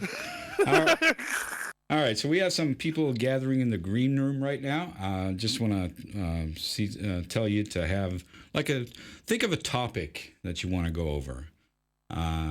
Something interesting that you want to talk about, just so we can get a topic going when you come in. And, we'll probably spend anything from a couple of minutes to 10 minutes per person, so we can hear a couple of points of view or something. So there you go. Let's bring someone in. I think Perry showed up first. So hello, Perry. How you doing? Oh, hello, Mr. Undoomed. I'm very good. How are you? I'm very good. I think you've showed up first, as far as I can see. That's the only person I remember the order of, so I don't know who showed up second, but here you are. What have you been doing now? You got something on your mind? No, I'm just a poor little student, and I've been transfixed by your work. So that's all. I'm just studying at the moment, so this is going to be my break from study. All right, so how are things in is it Australia you're in? You sound Australian. Yeah, I'm Australian. Yeah, how are things there? All right. Sometimes it's better than others. We have some very interesting people here. I'm sure you may have heard. Well, you hear about some weird things going on, but mostly it's from New Zealand nowadays that the really crazy stuff is happening, right? Yeah, we dodged a bullet. We elected a competent government at the last election, so... Oh, you did? Yeah, so we're very happy about that.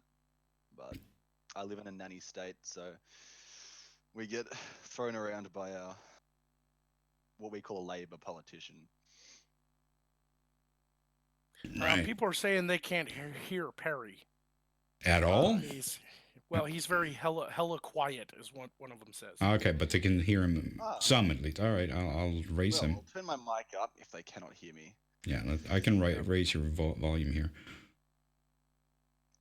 Okay. Here we go. No, hopefully that's better. I think so. Should work. Just roll with it. Yeah. Apparently I'm not the only one. Discord hates us. Yeah. It is what it is, and obviously YouTube has just canceled the Hangouts. So Have they actually got rid of it now? Yep. So Oh, you have to live with Discord and whatever solution you use, or Skype or whatever the fuck. That's the way it is now. Yeah. Technology has always been a bit iffy, and what can you do? Yeah. All right. So, you want anything? Want to say anything else, or should we go to the next caller? You should go to the next caller. To be honest, I didn't plan anything. All right. Cool. So thanks for. Next time. Yeah, go ahead. Yeah. Thanks for having me on. Next time I'll have something more interesting to say. Yeah, it's okay. It's fine to just say hi. All right, man. Thanks for showing up. All right, let's go to someone else here.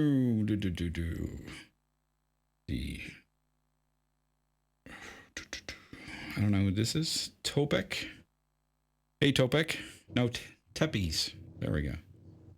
Oh, hey, hello. How you doing? Not too bad. Yourself, Undoomed? Pretty good. You got a big dryer going in the background there? Actually, no. It's the vents for the machinery. Oh, you at work or something? Yeah, I'm at work. I'm on my break. I'm in the cafeteria. Okay. So did you have something interesting to talk about? Depends on what you talk about interest in.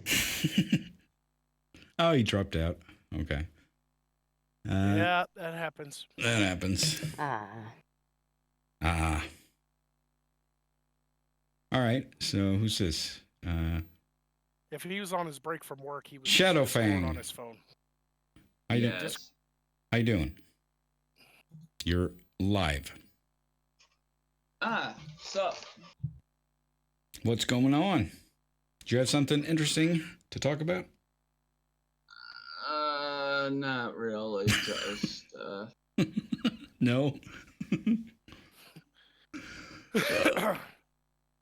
Fuck Getting a people. whole lot of nothing. Whole lot of nothing. All right. Next person. Let's see here. Still, how you doing, man? Oh, I'm doing very well. I like to. Well, You're live. absolutely. I don't have much time tonight because I have to be very busy. Because what I'm doing here right now is I'm looking forward towards my financial future, and I like to put in my 2 cents, but I need to save that 2 cents though and put it in a Swiss bank account. because if Bernie Sanders gets elected, I'm going to move to Africa and live like a king. You know when the economy is bad, when the racists go back to Africa, Blackie, and take me with you. Oh, no. I was about to get kicked out until I Take me with you. dropped that joke on you guys, and you were like, "Oh, this guy, I'll kick him out." All right, boop. Yeah. I know. I just wanted to come in and I wrote this and I prepped it. So Okay. You know it's So I wrote this and I prepped it. So I'm gonna jump out now and just say, guys, have a great night, great conversations, great listening, and I'll follow all of you. Thank you, man. Nice, Yes. nice of you to stop by. Yep. Great night, guys. Peace all. All right, bye. Peace out.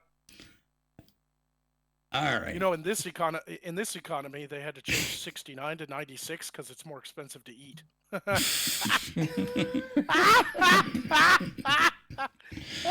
Boo. I kill myself with my dad jokes. Jesus Christ, man. All right. Let's see here. Something with a Russian letter. Something with a Russian letter. Hello? You are live. Spec something. I'm hearing nothing but pops and fizzles. Okay. Get rid of him because that didn't work.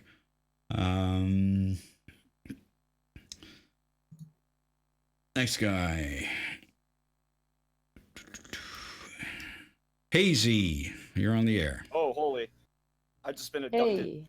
Yeah, you've been abducted into the stream. Get ready for the anal probe. Here it comes, baby. Oh, no. I haven't ever talked to you before, Magog, so it is a pleasure to meet you. I love your work. Thank you, Hazy. I appreciate that, and I definitely appreciate your name, the Lolly Hitler. Hazy the Lolly Hitler. Right. I literally just stole it from an anime.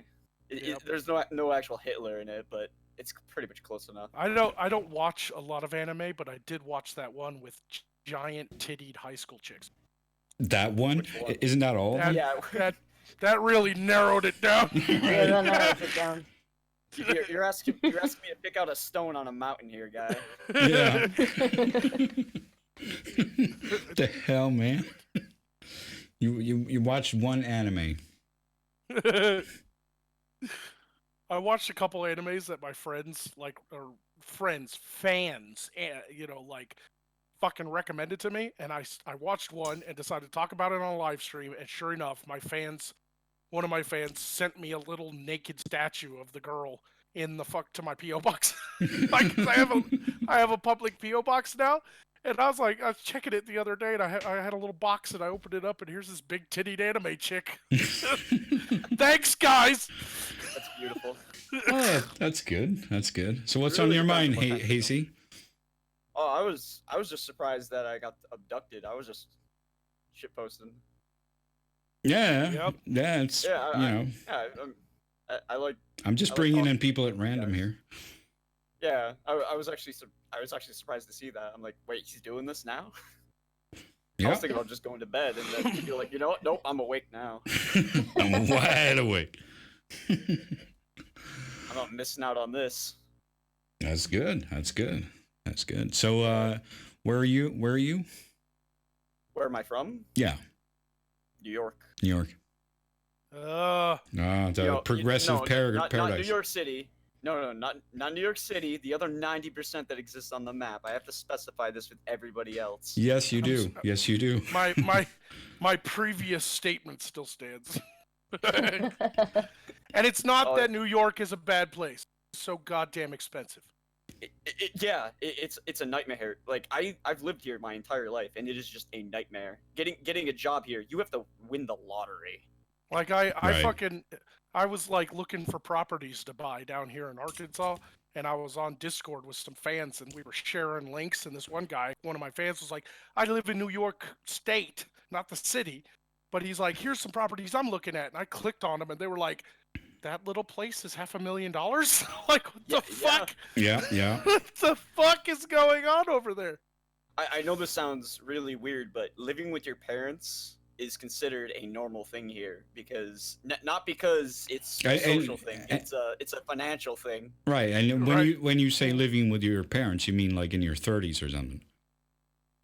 Yeah, actually. Yeah, because obviously if you're do. if you're 18, it is normal, but you know. Yeah, that's of course, like adulthood level. Mm-hmm. Like I bought my 12.5 acres of land for $28,000. Really? I looked at land for sale in New York to help my friend on Discord find a new place, and I was like, I can't help you. Right. I just don't have any sense of acres. Like, what is how big is that? Like, how many football fields?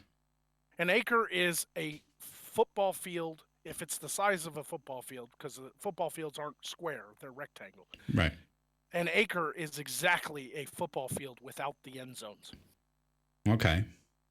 That's 1 acre. I've got 12.5 of those. Nice. I have 12 football fields, basically. Yeah. Right. Because those kind of weird things don't really jive in my head because I don't deal with it ever, Right. So yeah, it's always like, I got this amount of acres and blah, blah. And I'm like, oh, okay. Yeah. I have no concept. You go to like a really nice... You go to a really nice like middle class neighborhood and you see these like really nice like $200,000, $250,000 houses on a city lot, and it's like they have a little bit of a front yard, maybe a little backyard so they can have dogs, got privacy fence. My place sits on so much fucking land that you can get lost in the woods behind my house. Yeah, that's much better. Yeah. Right. I have true privacy out here. Oh, I'm leaving New York as soon as I can. Fuck this place. Where are you going? I'll burn it down before I leave. Where are you going? Just anywhere. I'll go to the Arctic. I don't care. I want out. Yeah, probably don't go to California then. Oh no, I don't. I'm gonna go somewhere where I can at least find a stable job and be able to own a house that isn't taxed to oblivion. Yeah, Right. Go to the Midwest. Pretty much. Yeah. That's probably what I'm gonna go to. Yep. Go to the. If you like the cold weather, stay in the northern Midwest. But yeah, definitely. Right. I think the only thing that gets on my nerves here about the weather is like in summer it's suffocatingly hot. Like right now I have an air conditioner going. If I didn't have that going, I'd probably be dead right now. And then during the winters, you pretty much could freeze your entire toe off. Yeah, Like, you're. That's. It flip flops. Like What do you It's crazy. consider? What do you consider sweltering hot though? Like, Well, they get pretty. It gets pretty hot in New like York, in the right? 80s, 90s. right. Okay. Right. Okay. Yeah, it was 102 the other day here in Arkansas. Yeah. Oh really? Yeah. Yeah. Well, 100% humidity. that's the thing I can't take, the humidity. Anyway, do you have anything you want to talk about, Hazy? I was glad to come on board. If you're gonna kick me off, I have a few topics, but if it's a time limit issue, then Well, I just want to try to get a bunch of people get the their ball time. rolling. So, but if you have a topic, go for it, man. Oh, I was curious. Like, I haven't really seen you around Magog. Are you working on videos, or maybe I'm just not getting notifications? No, it's I haven't done content in about a month, and that's because I just moved to my new place, and I've got to finish all the stuff here and get running water and septic. That's all going in this week. So I've basically been living with a camping toilet and taking showers at my parents' house. Oh. And I had to get internet. That took a week. I've got to unpack all my shit. I got to find costumes. I got to build an all new set because I had to move. So just give me some time. I'll be back to making videos probably by the end of August. I'll be back to regular videos probably almost every day. So You're more frequent than on Doom. That's all I can ask. Yeah. Low blow. Well, it is true. It is true. Yeah, but moving's been a big pain in the ass. I've got to get this shit done. Yeah. I got a question. How do I get that VIP status? Which VIP status? The one that Magog has. I'm the only one, motherfucker. Yeah. I don't think Magog's gonna share. Yeah. It's one of those vampire things. They have to bite you. Oh man. Right. I have to bless you with my necromantic wand. It's my penis. All I ask is you be gentle. You got a pretty mouth. Where's that from? That's Deliverance. From Deliverance? It sounds like it's from something else. Yeah, you got a pretty mouth, boy.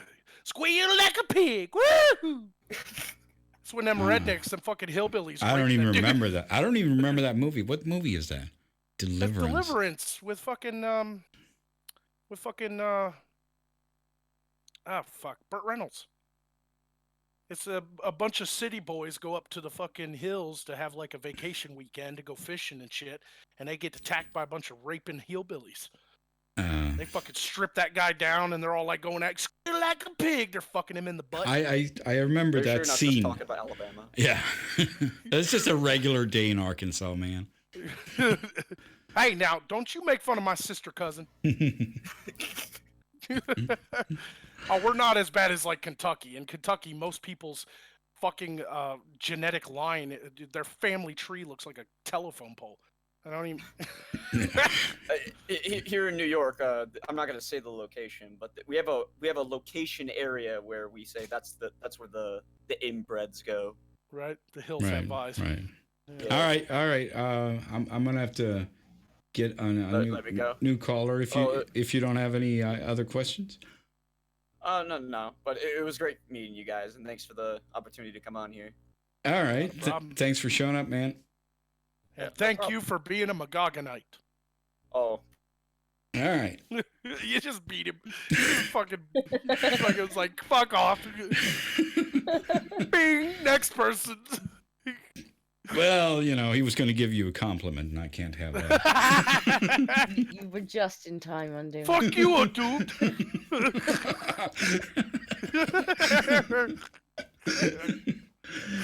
Okay, let's see what we have here. Fantasy Fantastic. Oh, no, she doesn't have her headphones on. Give it a second. Maybe they'll unmute. No response. This is getting awkward now. Fantasy Fantastic. All right, well, you turn on your headphones. Oh, there we go. It's fanatic, not. Do English, motherfucker? Do you speak it? What? Hello. You keep saying fantasy fantastic. It's fanatic. Oh, okay. I don't know how to do that. You're on the air. We can hear you. Nope, I can't hear him. So. Yeah, I heard. Hey, what's up? Oh, there it is. There it is. What's going on? Hey, long time no see. Yeah. How you been doing? I am. It's been a really long time. Yeah. It's fantasy. You used to have another name though. That's why I'm fucking up your name. I thought it was fantasy fantasy fantastic, but it's obviously fantasy fanatic. But you used to have another name before that, right? I was under Wolf Dragoness. Yeah. Yep. That's what I remember. Furry name. Yeah. I remember there was something there. Goddamn Dragonkin. So what's on your mind? Actually, I'm actually quite interested in the kinds of guns that Magog used to have before he had shotguns, if he had any. I had to sell a couple of my guns, but I felt it was time to part ways with a few of them in order to buy new ones in the future. But I still have about, I don't know, 17, 18 guns. Oh, that's a large number. Which was your first? My very first gun? It was called a Sidekick. I think it was by Taurus. And it's a little 22 boot gun that you can pull out and just pop somebody with. You know, I got my exotic. Yeah, I'd have my concealed carry, and I had a little 22 in my boot, and so if I ever ran into any trouble, it's about the size of a Derringer pistol, you know, and it had a little clip in it, but it only hold like 6 22 rounds. It was very little. It was a little. That's technically my first gun because that's the gun a real gun outside of a BB gun that my friend gave me when I turned like 18 for a birthday present. But after that, I started buying guns like a motherfucker. I'm like a motherfucker. Yeah, 18? I'm a sports shooter. Yeah, I'm a sports shooter. I don't hunt so much anymore just because it's a lot of work to clean the animal, and I don't really feel like doing it. But I do target shooting and archery and stuff because it's a favorite hobby of mine. So I've got 2 AR-15s. I got an AK-47. I've got a couple Mossbergs. I got 6 Sauer 9mm. I got a 38. I got a couple of Winchester 30-30s. I got a 1911. Fucking Remington shotgun. So on and so forth. So people don't want to show up to your doorstep unannounced, what you're saying. Fuck no. Yeah. If I could have landmines, I'd have it. People give Magog a month's notice of a visit. One of my favorite characters of any movie growing up when I was a kid was Bert from Tremors. Yeah. You know? I haven't seen that movie in a long time. I love the second one when he falls out of the truck because all the fucking little tremors attacked him, and he was like, "Feel I've been denied. Need to know information." I'll have to watch that movie again. I am completely out of ammo. That's never happened to me. They just released a new. Did anyone see the new one? I haven't seen that one. I kind of stopped watching them. Probably sucks, I guess. Yeah, it's a straight to DVD shit fest. You know, they need to do a better job. You know, they need to go back to their bones. I stopped watching after the third one because it had those like farting tremors that like go through the air. Like they fly, I'm not even sure I've seen that. I mean, I've seen reviews of it. That's probably what I've seen. It's bad. Yeah. I like the first and second one. Those are the two that I love. I really wish they'd get Kevin Bacon back, and I really wish they'd do like a passing of the torch, the original Tremors. Go back to the bones. Go back to having the monsters underground. That was the fun, bit. Yeah. But yeah, I fucking love guns, man, and my dream gun that I'd love to save money for, if I could, because right now any money that doesn't go to bills is going to production, and I'm trying to build a studio. And that's the way it should be. Yeah. Get the medieval village built and get the real show going. But if ever comes a day that I make enough money off of support and merchandise that I could just buy a gun, I really want a Barrett 50 cal. I just want a 50 cal rifle. That's all I want. That's your dream, huh? Okay. I just want to fire it and dislocate my shoulder. Follow that dream. Yeah. Okay. Well, I see your thing there, and I'll race you a fucking minigun, because if I can have a minigun, I'm prepared to move to that fucking state. I can't still think of what kind of gun I want, because I have a small build. I can barely handle a 15 gauge. that thing just pretty Yeah, much if you pops my shoulder almost. if you're a Shot it. tiny if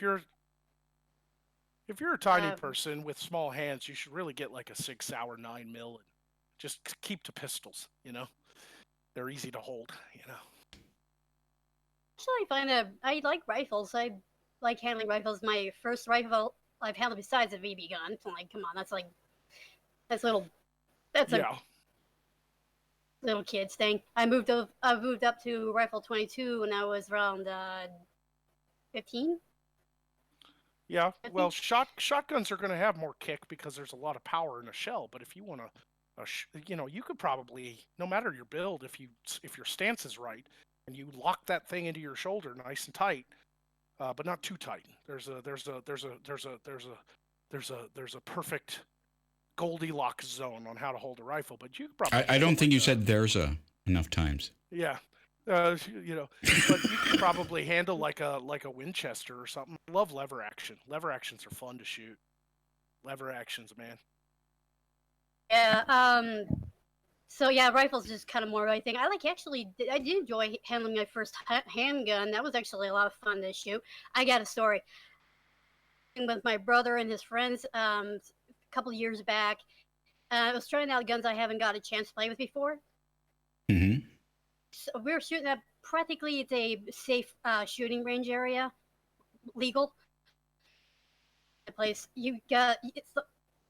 This is California after all. You have to have a legal place to shoot them. These Right. deer, there's these 2 deer right in the very way of the shooters. Even if we were shooting right next to them, they pretty much act like nothing's happening. I'm like, to this or what? Because I'm used to deer just bolting off, but they just stood there like they're making a dare or something. I've never seen deer do that before. I'm like, we're shooting right next to them, and they're not even freaking out.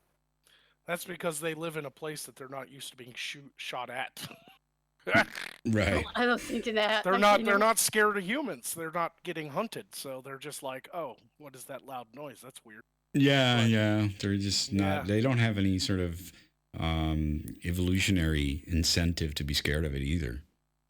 Yeah, the deer around Arkansas treat humans like we're the fucking predator. Mm-hmm. Okay. Like you just Yes, come rolling up in a car. They're like, ah, oh, run!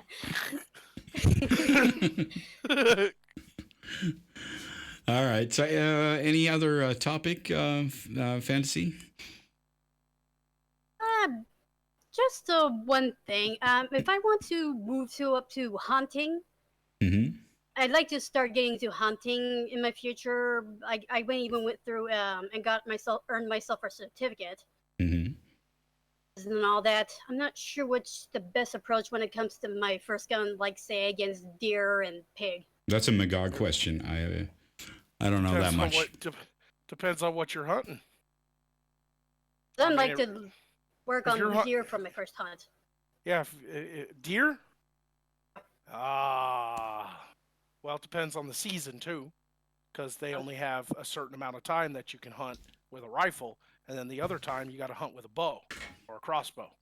So there's like rifle season, and then there's bow season. So it all depends on what you want to do. Bow hunting is more pure. A lot of people like bow hunting, and the season lasts a lot longer because you're not going to just go out there and just murderize a fucking family of deer with a gun. It takes time to fucking aim a bow and everything. So, but if I you're tried gonna- that. I if you're tried gonna- archery. It really hurts my arm and hands. Yeah, I mean, if personally, when I hunted, I hunted with my 308, my Browning 308. 308's a good sniper round, basically. Get your scope sighted in, sit up in your deer blind, and wait for a good sized buck to come by. Depends on how many tags you buy. But if you got two buck tags and maybe 3 doe tags, a 308 will probably put it right in its neck, right behind the fucking skull, so it dies quick, so that the adrenaline doesn't flood the meat. Because deer that's just been shot in the hindquarter or something like that, and it runs off scared, the adrenaline floods into the meat and ruins the meat. It sours the meat. So you want an instant kill. So if What you want to about, hunt deer, practice on a deer-shaped target and hit it in the fucking neck. Like, People seem to like to shoot them in the lung as well. yeah, lungs a good shot, or a heart. You can hit it right in the brain or the brain stem. It'll cut the brain off, so the adrenaline doesn't run through its body. Depends on what you want to shoot at. I mean, most people so that it kills them quick. But All right, if you're you- right. Enough with the fucking Yep. gun questions now. Yep. I got nothing to contribute here. Okay. Dude's over there like, I can't kill Bambi and it makes me mad. Yeah, pretty much. All right. Yep. I guess we'll. Yes, I can go. Yeah, I'll go ahead and head off for the next caller. I Yep. mostly want to drop by and say I missed you so much, love you to death, and hope we get to talk again in the future. Oh yeah, I show up here at the Discord server, so just hopefully we'll run into each other at the same time. So, Yeah. all right, take As care. long as you're burnt too busy. Yeah. You take care. Bye bye. Bye-bye. Bye. And thank you. Let's see here. Who we got here?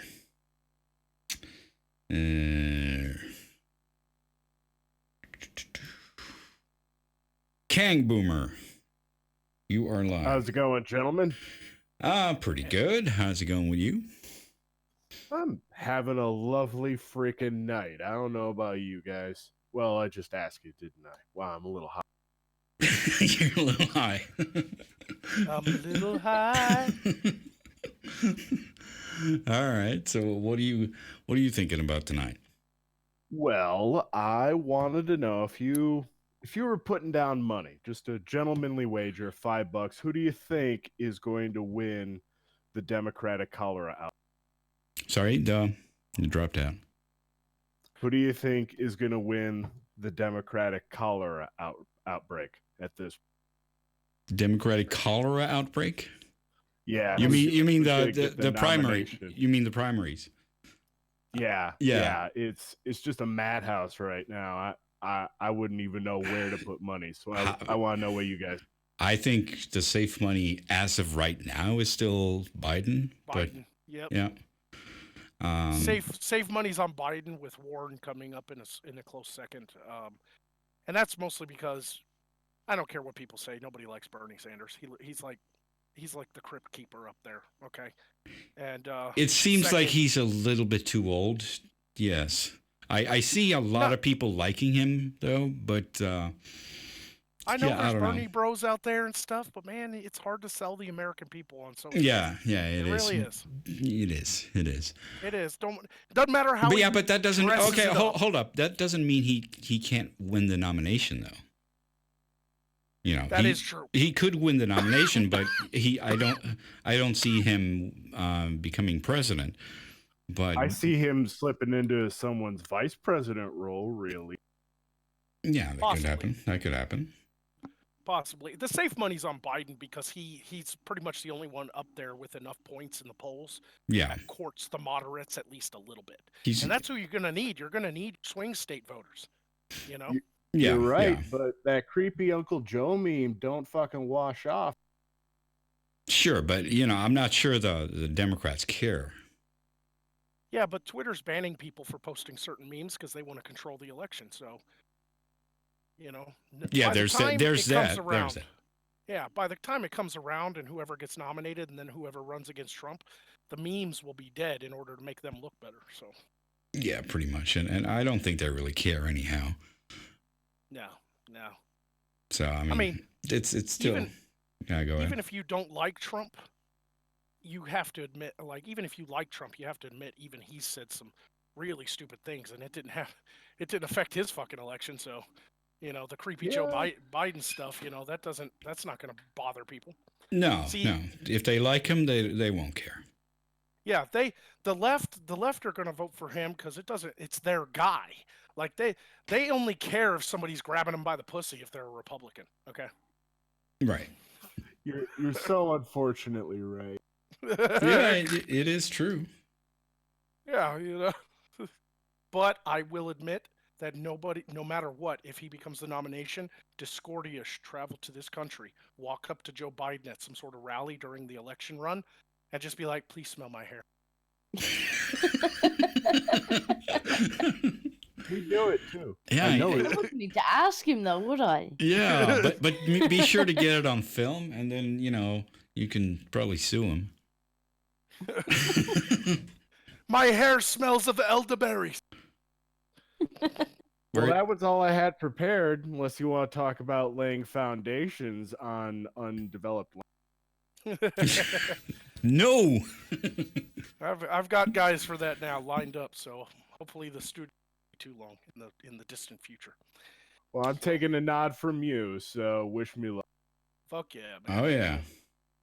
Do it to it. Do it to it. All right, man. Thanks for stopping by, man. I appreciate your time, and keep up the good work. Both of you always give me a smile. I have no idea who you are, Discordia. You could. That's okay. All right, man. Take care. And bam. Let's see what we have. There we go. Private Prick. So just say that You are live. I could No. probably You're live. I am? Yes, Private Prick. Oh, hello. I didn't even know I was Hello. Hello, people. Are you talking on the phone? No, I was talking with people in the other voice chat about Area 51. Oh god, not that shit again. Oh man. Were people not planning to raid that or something? Yeah. Oh yeah. I know Oh that yeah. it's a joke that was not meant to be taken seriously, but it's kind of gotten way out of hand. Yeah, but they're never going to show up. So yeah. It's Probably ridiculous. Yeah, I mean it's three hours on a dirt road to drive there from Vegas. Yeah. They're not going to do that. No one has the energy. People, if they can do something on Twitter, they'll do it. If it's in real life, nope, won't happen. I remember watching Count Dankula did a video on it, and he was saying, like most of the people, if they do show up, are probably just going to show up and party outside in the desert. Yeah, I'm sure there's like out of those 200,000 people that signed up, there's probably like 20 that's going to show up, and it's at 3 million people now. Oh, it's 3 million out. Yeah, still, it's only going to be like fucking 50 people or something that shows up, and they're going to be like, oh, okay, let's have let's bring out the barbecue and have some beers. Yeah, let's have some beers, and that'll be it. I saw a meme posted by a guy I follow that's in the Air Force, because I knew him in real life, but I also follow him on social media. And he posted a meme of a bunch of cartoon people, like huge crowds of people going up to the military base, and they're all like, "They can't get us all!" And then you just see like A-10s and helicopters just kill everybody, and they're like, "All targets neutralized." They're like, "All targets neutralized." And it's like, yes, they can get you all. Well, here's the thing that occurred to me pretty early on with this whole meme. 3 million plus people have signed up. Out of those 3 million people, I assure you that at least more than one of them actually is stationed at Area 51. Yeah. So, like, we'll say theoretically the raid happens. You see a bunch of people Naruto running, and then all of a sudden just one of them runs in the base, and the guard's like, "Jerry, what are you doing here? My lunch break's over." Oh man, yeah, that's a good way to get shot. Because that base, I had a buddy stationed out there. I wouldn't say buddy, an acquaintance. He was at my shop in Mildenhall, but his next base was 51, and it's whether you believe the alien thing or not, it's still a top secret location for testing brand new. Yeah, those guys are serious. Like aerodynamic technology and shit. Yeah, all the fucking the stealth bomber and all those the stealth fighter. They've all been tested there. And they're all still doing. That's what they use that base for. They still are testing new technology. Of course. So showing up, it doesn't matter if you're 10 people or 10,000. Showing up to a military base that does top secret testing and trying to storm the fucking gate is a good way to get shot in the face. That sounds like a bad I'm just gonna wait for all the retards to actually do that, and then probably buy some stocks in the these funeral home It sounds like natural selection. The only way to get more people to show up is to claim that Area 51 is a concentration camp. And then we'll get AOC. Oh yeah, then we'll get AOC taking pictures outside the fence. All the aliens are in concentration camps, and they gas the aliens, and oh my god, we gotta break out the Martians before ICE comes to get them. Yeah. Ooh, that would 4chan get to work on this now. Go back to Alpha Centauri, you fucking alien. That would be epic. Well, the only thing I have to say is if by some miracle, by the god of memes or whatever, we do manage to storm the base and for some reason I'm there better be an Eldar and there better be a really cool jet. Dude, That's even if they're fucking aliens there, what makes you think they're like little green or gray aliens with big eyes that'll talk to you? What if we have aliens there, but they're like made of gaseous poison? Like, you really want to let that thing out? Like, no, what if it's the alien queen? Yeah, what if it's a fucking xenomorph? You really want to fuck with that thing? Yeah. Bunch of fucking soy latte drinking motherfuckers against Predator? Yeah. We break in and we're gonna find the gateway to hell. I think it would be hilarious if they. I think it would be hilarious if Event Horizon. Knowing my fellow airmen, even if Area 51 was like, stand down, we don't need to slaughter a bunch of American citizens, let's let them tour the base. So they let all these people on. Knowing my fellow airmen, they would have the perfect setup. And as soon as somebody flung open one of the garage doors to one of the shops or something, be a bunch of airmen playing cards with a guy in a fucking Predator suit. Yeah. Just playing poker. He's got like a cigar in between his mandibles.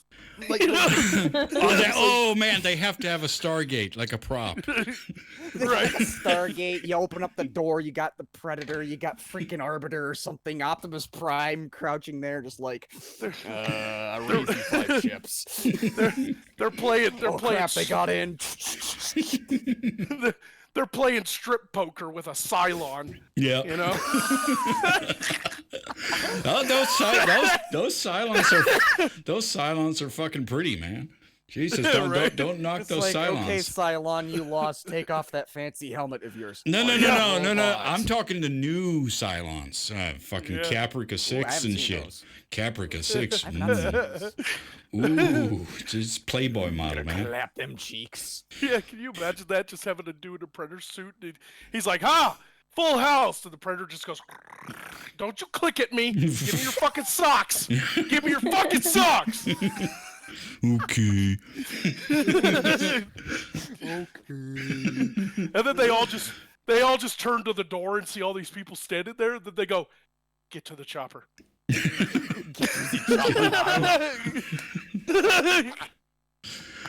Gaslighting complete.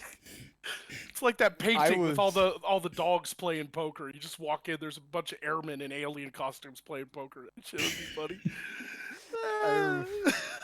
So my mom caught on to this. She probably had the funniest comment about the whole Area 51 raid thing. She's talking about, like, you're gonna have all these stupid millennials charging at the base. The guards are gonna be sitting there in machine gun nests or whatever, shooting people. One of them's gonna pipe up. It's like, why are they trying to raid the base? All we've got is notepads and pencils. Right? They're notepads, pencils, and a jet that doesn't work. They're gonna steal our post-its. Yeah. We have to protect government operation. Jesus. Do you think that if the United States government had aliens on ice, they would put them at the base where everybody thinks aliens are on ice? Nope. Fuck no. Them goddamn aliens are locked away in Area 52. Yeah, that's the wherever next that target is. once we get all the tech. But, well, here's the really dumb thing. They scheduled the raid for September 20th. Okay. The stupid thing, they made a public schedule for when it's going to happen. Yeah, So but now how else? Even if there is aliens or anything there, they're going to know when to move them. Yeah, but how else are they going to do it? It's not like you can organize 3 million people and do it in secret. Well, exactly. So Wouldn't it be funny? Started by some. Wouldn't it be funny if Area 51 turned out to be just like a base full of Mexicans?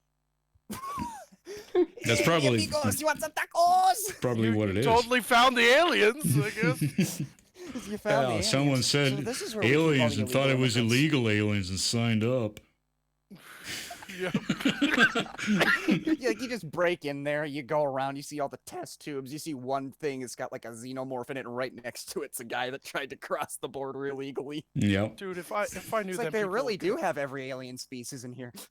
Dude, if I knew them people were coming, I would fuck with people. Oh my god, if I was stationed there if I was still in the Air Force and I was in the Air and I knew them people were coming and I knew they were camped out like 2 miles down the road in the desert and they're waiting for the day, they're there the night before, and You'd mess it's with them. fucking dark in the desert, dude. It's fucking dark. Oh, so if they're yeah. out there in RVs and tents, I dress up in this badass full alien costume with stilts to make myself 9 foot tall, and I'd go walking around scratching on windows and touching tent The walls. problem is you're gonna find at least one person who watches too much Yeah, hentai. yeah, You yeah. know, the one guy.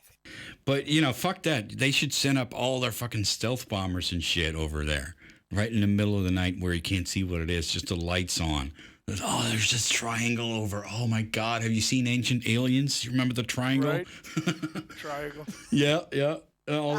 All those, and they probably have some other weird shit in there that we don't know about. They could send that up and just scare the shit out of them. And the aliens are coming. The aliens are coming. You could light a fire under airmen's ass if they knew the date this was happening, and since they scheduled a date, I would love it if the base commander came down and be like, Airman, you no longer have your normal duties. We are going to spend the next month and a half building a pyramid. Right on the flight line. Why, sir? Because I want to fuck with these retards. That's why. Stupid enough to try and raid the base, they'll be stupid enough to believe this. Yeah.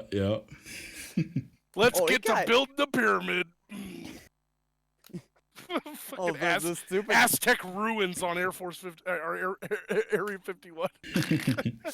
Well, the dumb thing is, some people are talking about how they're going to be looking for their stupid anime waifus and stuff like that in there. And then you want to test it. They're going to look like the copy of Half-Life 3 that never got released. Oh, All my the socks that went missing. People Fuck those storm people. Area 50. Yeah, fuck those people. People storm Area 51, and there's one guy sitting behind a desk in a giant iron door. And they come running in, take us to the alien! Okay. I give up. There's too many of you. Punches a number in a keypad. Giant door opens. Every copy of Atari's AET. Yeah. Locked away in a vault. You got me. I'd pay money to see that. Yeah. Fuck, man. God. It's like to test out, to build the pyramid just in the middle of Area 51, and then when the people show up, start testing how smart they were. This is not a pyramid. This is a ziggurat. It's a fucking difference. I like the alien idea. The freaking pyramid idea. That's a good one. Fucking go inside the pyramid and there's aliens playing poker. Just all my great ideas rolled there. Roll them all up into one. They're all playing poker. They're but all the playing chips are poker copies of except ET. yeah, they're all playing poker, but over in the corner there's like a xenomorph playing fucking ET on Atari. Right. His little extra mouth comes out. It interrupted his game. It's just like xenomorph. Mom says it's my turn on the Atari. Don't give me that look. Mom said it's my turn. It's got a fucking like 3-tittied alien. It's like, that's hot. That is fucking hot. Tits. No, it's not. Somebody was saying we need to tell Elon Musk that there's Nico girls at Area 51 and he'll fund the raid. Oh, Jesus. These people. They don't even know. God. Like, realistically, they're just going to show up and they're going to be outside the fence and they can't stop us all. And then you just see like some Blackhawks come over the horizon and it's just like, yeah, they can stop us all. They can totally. They could definitely stop us all. Please disperse immediately. It's like if they really wanted to, they could remind everyone why nukes are scary. Yeah, they don't even need to do wouldn't, that. No, It's a fucking Air Force and send out a warthog or something. Yep, just a couple Well, warthogs or Here's another thing, like whether the whole thing happens and it's a massacre or some miracle happens and they break in or a bunch of people party out in the desert or whatever, it's gonna go down in history as the most. We live in an interesting time where all this stupid stuff is gonna go down in history. And the next, like 2-3 generations from now, historians and people in history class are just gonna be like, and this is probably one of the darkest ages in American history because they were probably all on drugs. Right. Stupidity runs rampant. Yeah. Won't they be disappointed if they show up and go through all of that just to find out the only alien they have 51 is Jodie Foster's dad? That was a Contact joke. Okay, and if nobody has sat through the 2.5 hours of Contact just to see the alien and it turns out to be dad, then you don't know the disappointment I have in my life. I remember that. It was just not the first movie that came to mind. Like, I was thinking first like Silence of the Lambs and blah what and Contact. Okay, that movie. That's not the first movie I think of when you say Jodie Foster. Just got John Travolta there in his fucking Battlefield Earth makeup. Fuck. Don't Welcome remind to the me. Scientology Center of the Air. All right, so Private Prick left. So let's see what we got here. Anubis, how you doing, man? Hello. Hey, why'd you grab me? You were there. Oh, I was just hanging out, making sure nobody was feedbacking and stuff. Oh, okay. You want me to put you back? No, I could stay if you want. It doesn't matter. Yeah, I just, thought I'd say hi and see if you had anything on your mind. Oh, no, not really. My mind is blank most days. I try to keep it as blank as possible. Right. Oh, I saw your message now. Okay. Sorry? No, he was going to do a joke. That's all right. All right. Well, I'll do that next. Cool. So what's the stream talking about? Area 51? Everybody was saying. Yeah, we were just, that was Private Prick's purview, I guess. Area 51. Yep. He was talking about that right before you pulled him in. Yeah. Mid-sentence. He was giving like a rundown about how his dad did like flyovers or whatever. Yeah. Yeah, so that's how we got into that talk, I guess. Mm-hmm. Well, topic it up. I'll talk. Sorry? Topic it up. Give us a topic. I'll talk. Why not? Yeah, that's what I bring people in for. I want topics. Oh, you want a topic for me? It's raining. It's raining. That's not interesting. It's fucking raining. Tell me about it. I don't care. Man, dude, that fire is still going. I'm like standing out on my front stoop and I can see the glow of the hot logs burning. Yeah, that's not interesting either. Well, Area 51. It looks like evil eyes. All right, so I guess I'll put you back then, Anubis. Sure. I'll keep an eye on everybody. All right, man. Thanks for doing that, man. Yep. All no right. problem. George Storm, you're on the air. How you doing, man? Hey there, Undoomed. How you doing, buddy? Pretty good. What's pretty good. happening? I'm just having some fun here. How you doing? Right on. I'm doing pretty excellent. You know, I must say, first things first, I gotta say I'm enjoying a rye and fresca, but other than that, what's the rules of this here live stream? There are really no rules. The sort of unwritten rule is that we bring people in here right now and ask them if they have an interesting topic to talk about. Oh, yeah. I got a couple, actually. Mm-hmm. I got to say, though, I was worried about, because they got some crazy conversation going on, and I was worried about somebody getting pulled in and be like, oh, that's a, third time I contracted herpes or something.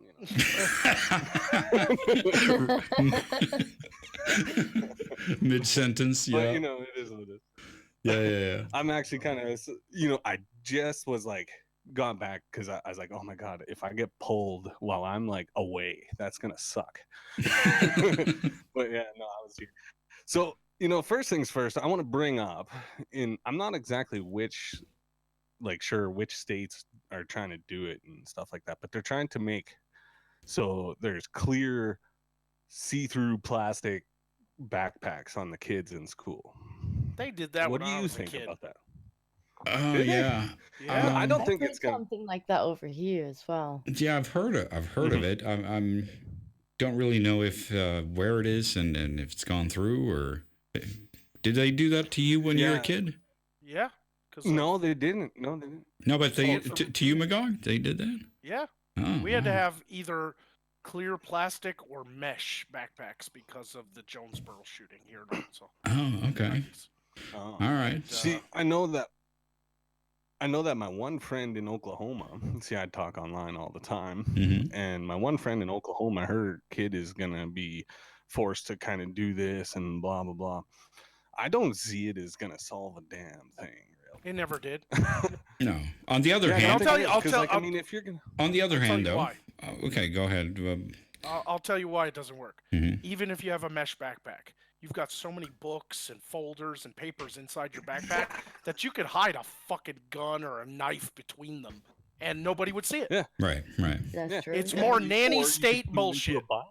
Right. Yeah, you could put it straight into a binder or whatever, or you Yeah. could put your crystal methane or methadone or whatever it's called in there. The weeds or whatever the kids are doing these days.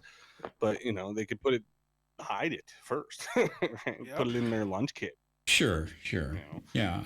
On the other hand, like I was going to say, I mean, some schools have school uniforms, and it's like not really a big deal. So if they want to do that, I guess it's not a huge thing, but it doesn't sound particularly palatable. But if they have school uniforms, if they have school uniforms, it doesn't really violate any rules, I guess.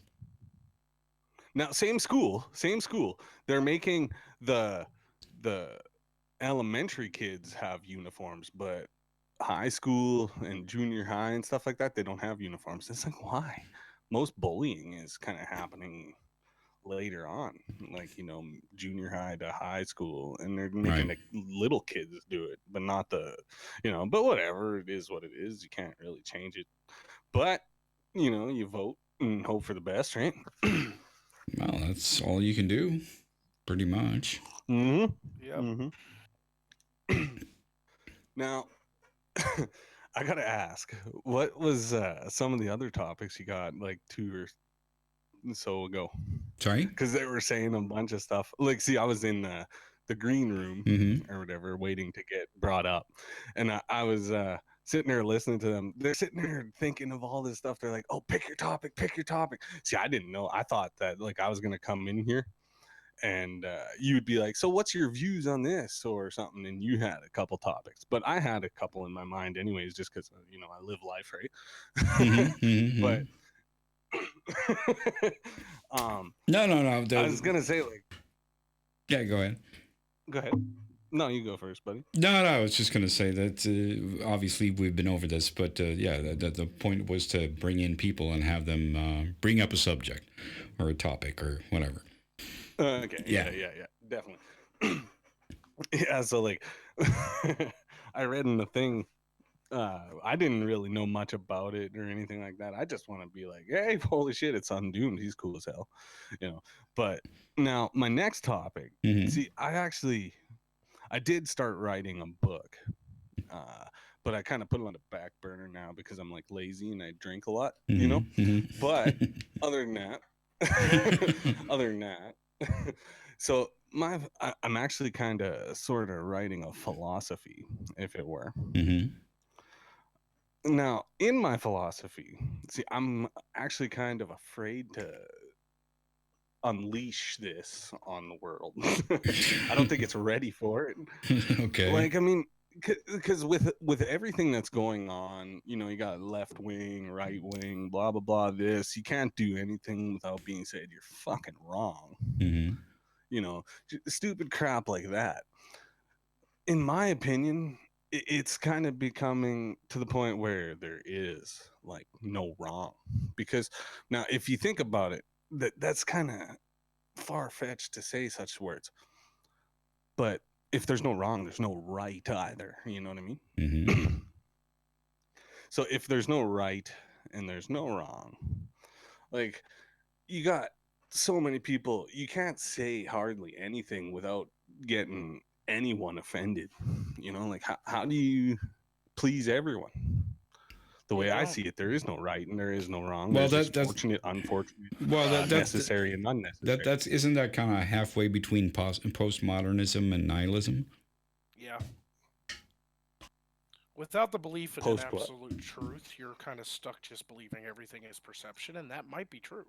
But there is an argument to be made that maybe we should agree on some sort of universal truth, like based in science or something, and not fucking fight over whether or not that's real.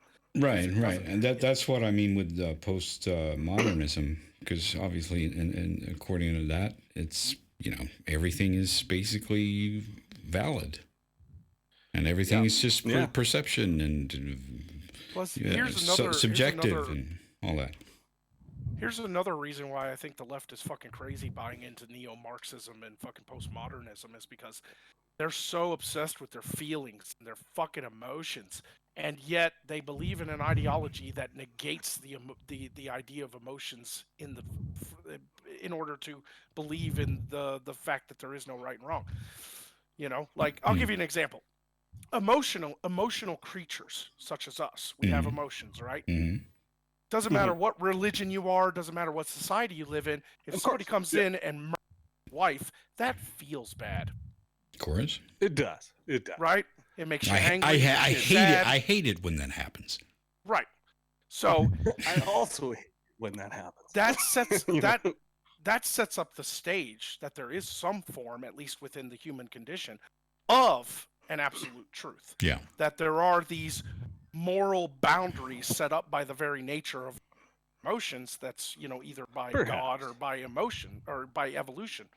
So perhaps if you believe that everything is perception and there is no like truth and there is no right and wrong, then why do people have these fucking emotions that the left so fucking love, you know?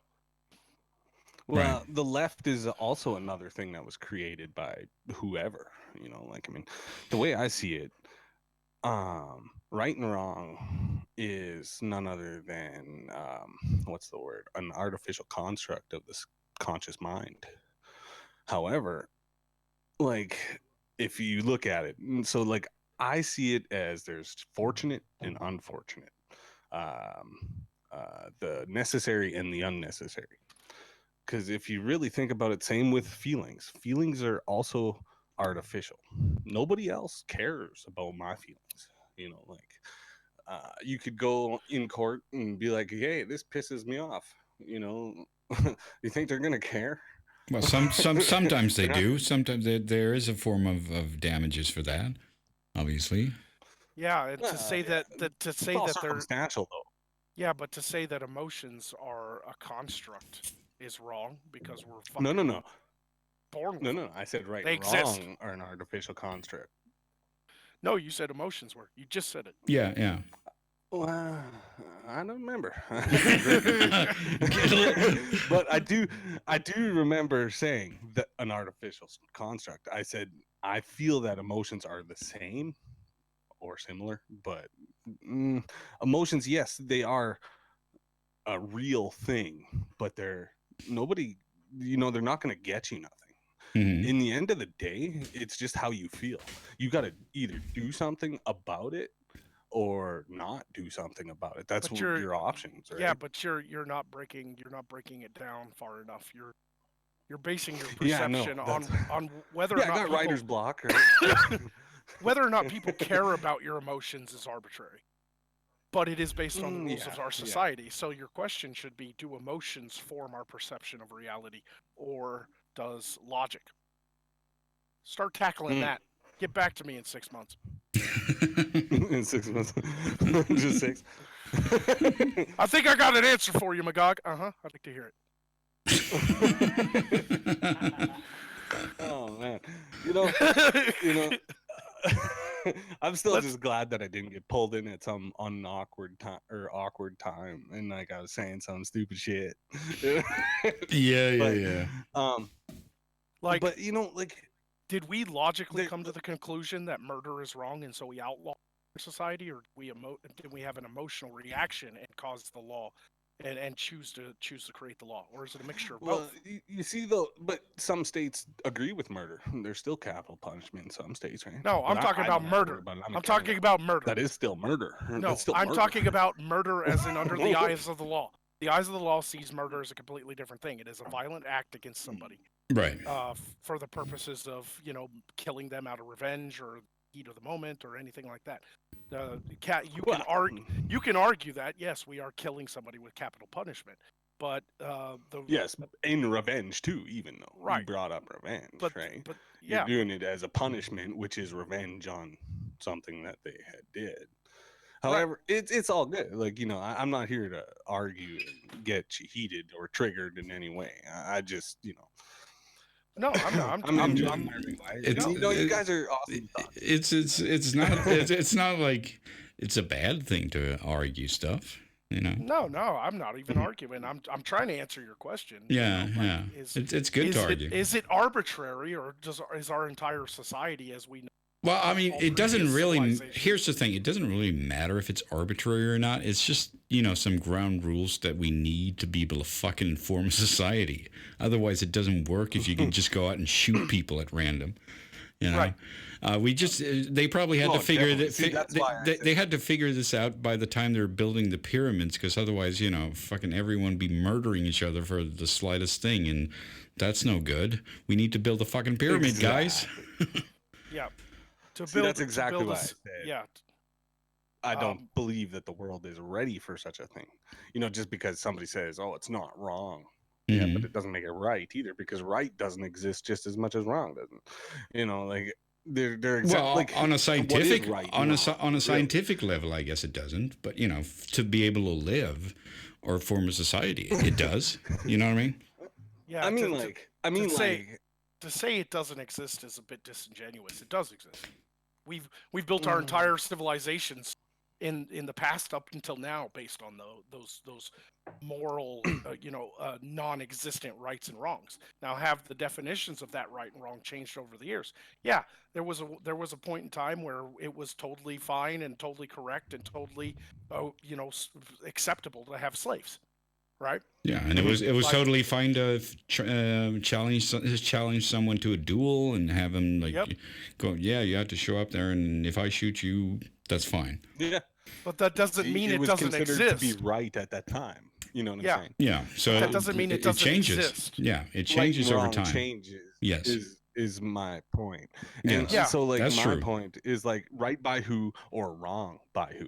You know what I mean? Like for example, let's say I'm gonna go out hunting. It's probably some people would consider it to be better to take a truck, a nice 4-wheel drive truck or something that I could load a deer in or a moose in to take it home. You don't want to take a little Econo car, smart car. You don't want to do that. But now, like if I'm gonna commute, I don't want to take a truck. Like there's tons of situations. Like, I mean, we're in a world that's totally overpopulated. Some would say. In such case, if you think about it in such a sense,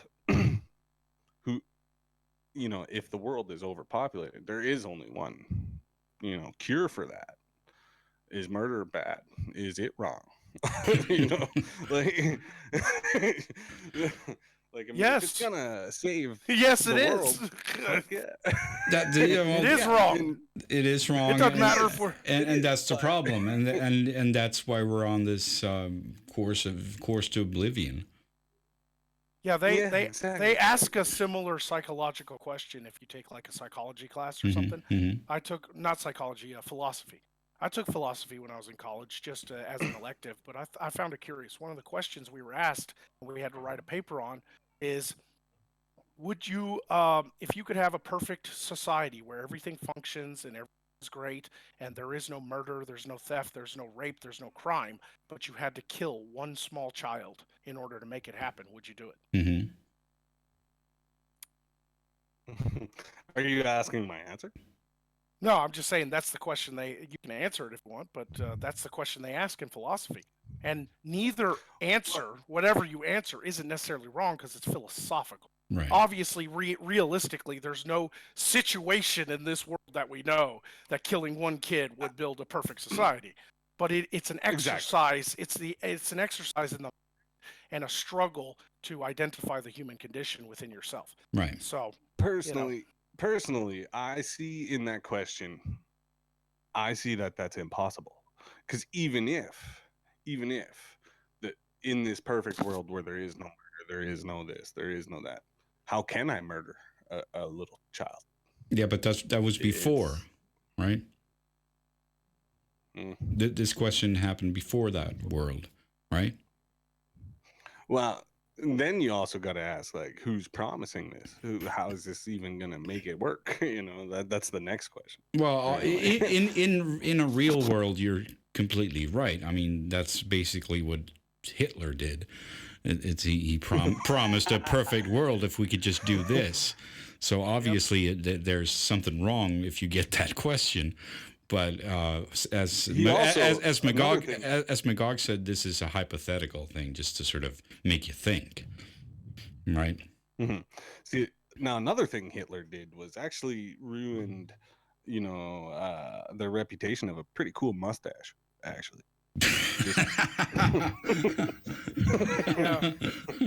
Okay, dude. You can't have that mustache these days. No, you can't have it. You just can't have it. The Hitler mustache just turned into the Dirty Sanchez. Yeah, but it's just not really that cool. I'm sorry. You're just looking. You just look gay, man. There is one person that pulled it off though. What, Chaplin? Yep, Charles Chaplin. Yeah. Now that was before Hitler, but man, did he rock it? He rocked it. Yeah, Hitler ruined it. He ruined a lot of things. But here's the thing: Charlie Chaplin continued to wear that mustache even long after Hitler. He even did a parody video. It was one of his first talkies that actually had like sound, other than music playing, where he was Hitler, like bouncing a fucking globe of the world. It was like a big balloon shaped like the world. Oh, had yeah. all the continents on it. Oh, yeah. And he's like bouncing it around, and it was a complete satire. But because he was rocking the same stash, man, he totally nailed being a funny Hitler. He was probably one of the first people to really parody Hitler in a successful way. Yeah, I've seen that. So now more on this philosophy that I'm talking about. See, same with good and bad is just as right and wrong, really. Like, so now, like, if you were to look at it, what is good and what is bad? I feel there's just fortunate and unfortunate. So yeah, but unfortunate is just as arbitrary as good and bad. Yep. Perhaps, but now good and bad is used against kids trying to teach them when you could just tell them why instead of just saying because I said so, because it's bad, because it's Okay, but then you're getting into child rearing, and that's kind of like sometimes you just need. That's a separate issue. You just get sometimes you just got to tell. Sometimes you just got to tell kids to shut the fuck up, and this is the way it is. That's because they're kids. They're not always going to understand. They're not always going to fucking understand, and that's why you don't always just sit a kid down and explain to them why something's good or bad. Yeah. You just have to be like, just do what I say. I'm your fucking father. Yeah. But once again, though, I personally, and this could be a philosophy. I don't know if there's any truth to this, but I at least have some science to back it up because of the emotions that are built inside of higher functioning animals and mammals, especially mammals and including us. There has to be some sort of like universal good and bad. I mean, because we know there's so much something contradiction on good and bad, though. And it's not even based on like faith or religion. Now that exemplifies that. But like I said, if you go even in the animal kingdom, if if like a dove, for instance, doves mate for life. If you walk up to two doves that are sitting next to each other and you blow one's fucking head off, that other dove, it's been scientifically proven, that other dove will choose no other mate and will actually get into a deep depression. It misses its mate. Mm-hmm. Isn't that like a universal fucking, like, if it's happening in nature, nature formed in an evolutionary process, nature formed those feelings that having my mate murdered really sucked. Right. Isn't that isn't that an example of a universal truth, you know, of good, a universal example of good and bad? Sure. Statistics show that we don't mate for life anymore. Like, I mean, there was a time. No, but it would still suck, even if it's not for life. Yeah, I mean, it's still a bad. You're touching on.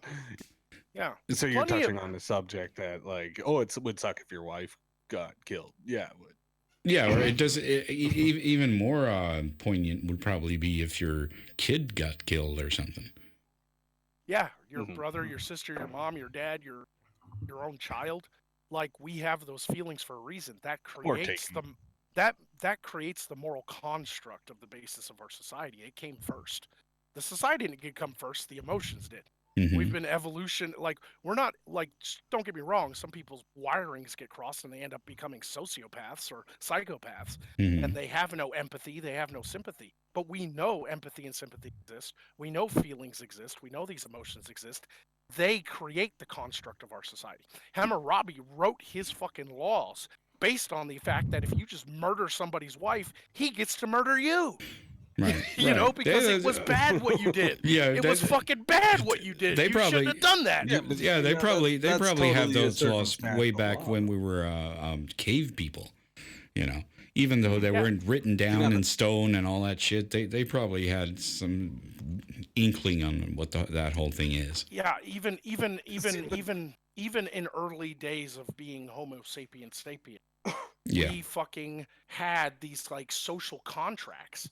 It's part of our evolutionary, dichotomy, or, where one minute you want to murder somebody because they have something you don't have, and you want it from them. But the other guy, that dichotomy exists because he's going to protect what he has, and he's going to fucking kill you. You know, like, that exists on even a subconscious level. And if you do it, his family's probably going to kill you. Right, and that's happened since. What, we've been Homo sapiens sapien for 250,000 years. Yeah, and that's probably the way they took care of it for most of history. We've been Homo sapiens since we started. Like, yeah, about 100,000 years or something. But in the vast portion of our history, we've probably taken care of it by the family killing the other guy, and that sort of doesn't really work on a vast civilization such as ours. You know what I mean? That's kind of the Hatfields and the McCoys kind of thing. Yeah, you can't have with a society so technological. You can't have frontier justice anymore. Just can't. Yeah, it's just untenable. Yeah, it doesn't procreate well for a functional society. It doesn't. See, now one thing I also got to bring up is our laws, like my laws, opposed to your laws, are quite a bit different because I'm Canadian. Actually, I'm in Canada. Mm-hmm. You have the shoot, what's it called? We have all the guns. Yeah, you got all the guns. No, but what's that constitution? You have a constitution. We don't really have a constitution here. We have the acts of rights and freedom, or act of freedom and rights, or whatever it's called. But I don't know them 100%. But either way, you have, like, a lot more freedoms than we do. Right. Like, I mean, for example, you could go out and buy a paramotor and learn it yourself and just go do it. We have to have a license to go paramotoring. It's considered aviation. But that's kind of a thing you've inherited from Britain, isn't it? You got a license for that kind of thing. Yeah, we do. But I don't know, it is what it is. But now, I feel I'm kind of hogging, and there's other people waiting in line. So I'm gonna hop on out, and I'm gonna let you pick somebody else to come on in. All right, but it was a. Can I recommend the next person? Can I recommend the next person? Okay, go ahead. or is that not allowed? No, sure. Go ahead. If you got a good someone you think is good, recommend away. Well. Okay, let's see here. This could be funny. Oh, you didn't have one in mind? Come on, dude. I'm gonna say pull Slide Hammer up in here. Oh, yeah, Slide Hammer, because he's not gonna expect it. Did he have something interesting to say? Oh no, well, it'd be funny to stump him too. He'd be like,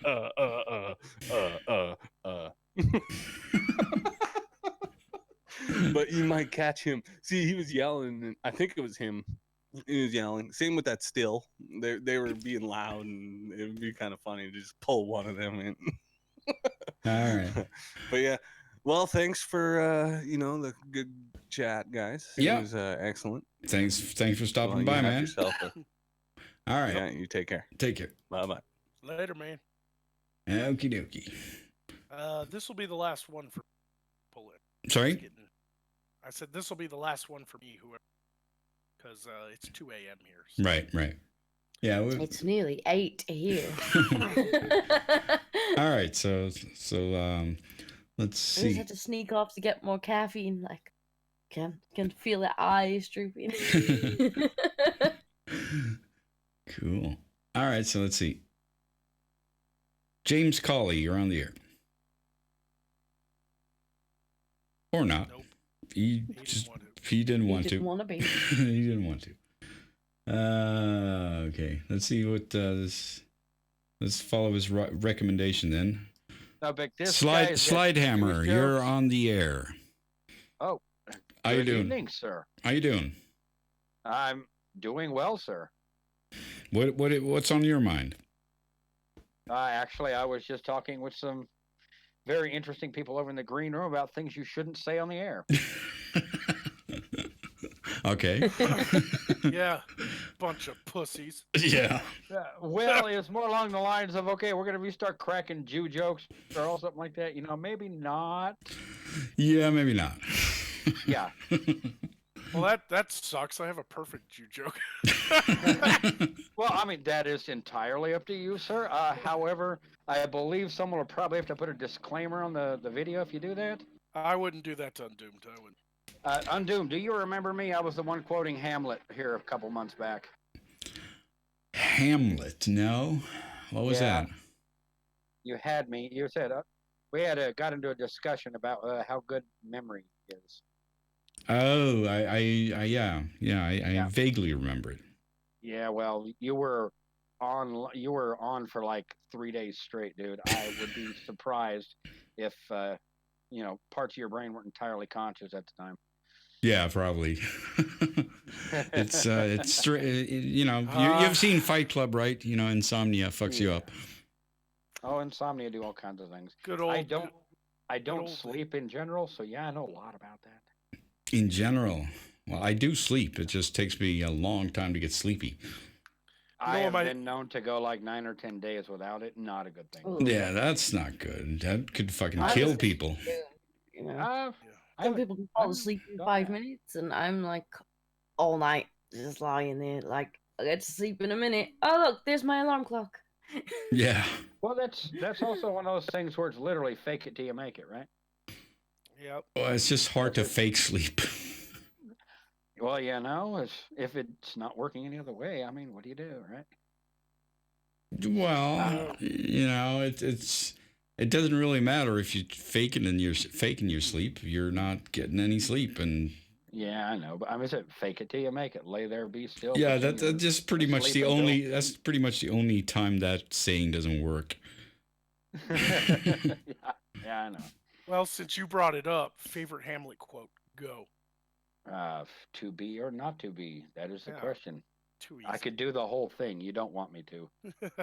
Yeah, that's a long scene. I can do it word for word. There are more things in heaven and earth. In heaven and earth, Horatio, dreamt of in your philosophy. In your philosophies, yes. I'm a huge Shakespeare buff, but that's me. I'm a weirdo. Well, he was a. Though this be madness, yet there is method. Yeah, he was a fucking genius. So there's nothing wrong with that. probably the one that speaks loudest is tomorrow, tomorrow, and tomorrow creeps in this petty pace from day to day to the last syllable of recorded time, till all our yesterdays have lighted fools the way to dusty death. Out, out, brief candle, life is but a walking shadow, a poor player who struts and frets his hour upon the stage and is heard no more. 'Tis a tale told by an idiot full of sound and fury, signifying nothing. Yeah, that's one of my favorite quotes too. Yep. And it's a quick one, but it's one of my favorites. Brevity. If it's Shakespeare, it's not short. Oh yeah, it is. Brevity is the soul. Yeah, the brevity is solo wit. That is a short one, and it's short and sweet. Yes. That I wouldn't go off on that on people because I will go off and be talking for 10 minutes, and you don't want that. Do you know what the shortest written sentence in the world is? It's got to be 2 words, but I don't know what it is. Jesus. A Bible verse. Yep, it's Jesus a Bible wept. verse. Jesus wept. Jesus wept. That Yeah. is- Period. Jesus wept. Period. That's that's the Well, I mean, shortest. there's got to be other ones that are equally short. Like, like I do. Yeah. No, I mean written in a. That's not a sentence. That's a declaration. It's still a sentence. It's a complete sentence. It's something you say that you know that it's like you're willing yourself to prison. Yeah, I'm just talking about in like classic literature. We were talking still about on the. how it refers We to were a still on the Shakespeare. Yeah. You know. In terms of grammar, I guess that's as much as of a complete sentence as Jesus wept. It is. And it's shorter. It's just 3 letters. Call me Ishmael is pretty short. Yeah. That was a pretty short one. Call me Ishmael. Period. Moby Dick, first line. Yep, very first line. Yeah, yeah. But that's 3 letters, 3 words. That's Melville. Yep. Yep, Oh, but that's pretty short. Anyway, yeah. Any topics, my dude? Yeah. Actually, one of the things that's been bugging me a lot lately, and it is probably the one thing in the world that will piss me off quicker than anything else, is the fact that they are killing comedy. Yep. You can't say a damn thing to make someone else laugh. No. Oh my God, somebody's offended. You know, we've lost the ability to just laugh it off if it's uncomfortable. No, Yeah. You take heard it to about court. the comedy clubs where you have to have stickers on you if you can be Yes. Oh my God, it interacted sticks. with.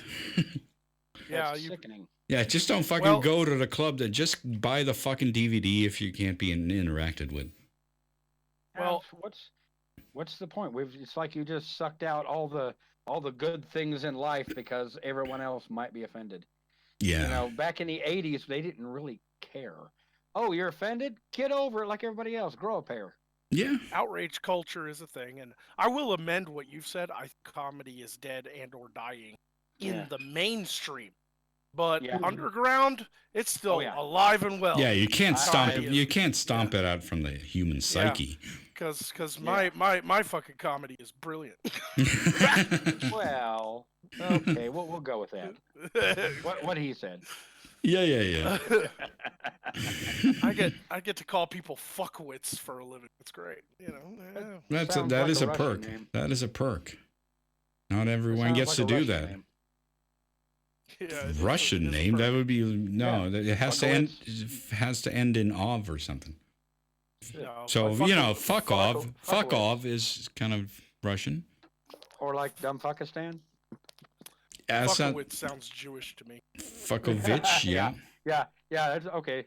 More Jewish. Or at least Slavic. Yes. Yeah, more. Yeah, it sounds more Polish or something. Now that'd be a name to be stuck with, wouldn't it? Go to school. What's your name? My name is Adrian Fuckowitz. Yeah, you better be a gangster. There's no other way. Well, you will be sooner or later because you're gonna learn to kick some ass after everyone's laughing at you. Yeah. What pisses me off the most about comedy dying in the mainstream is that the left is killing. Yeah. Like the left used to be the side of like George Carlin and Yeah. fucking oh my god. He was a huge liberal. But And that- I still could laugh with him.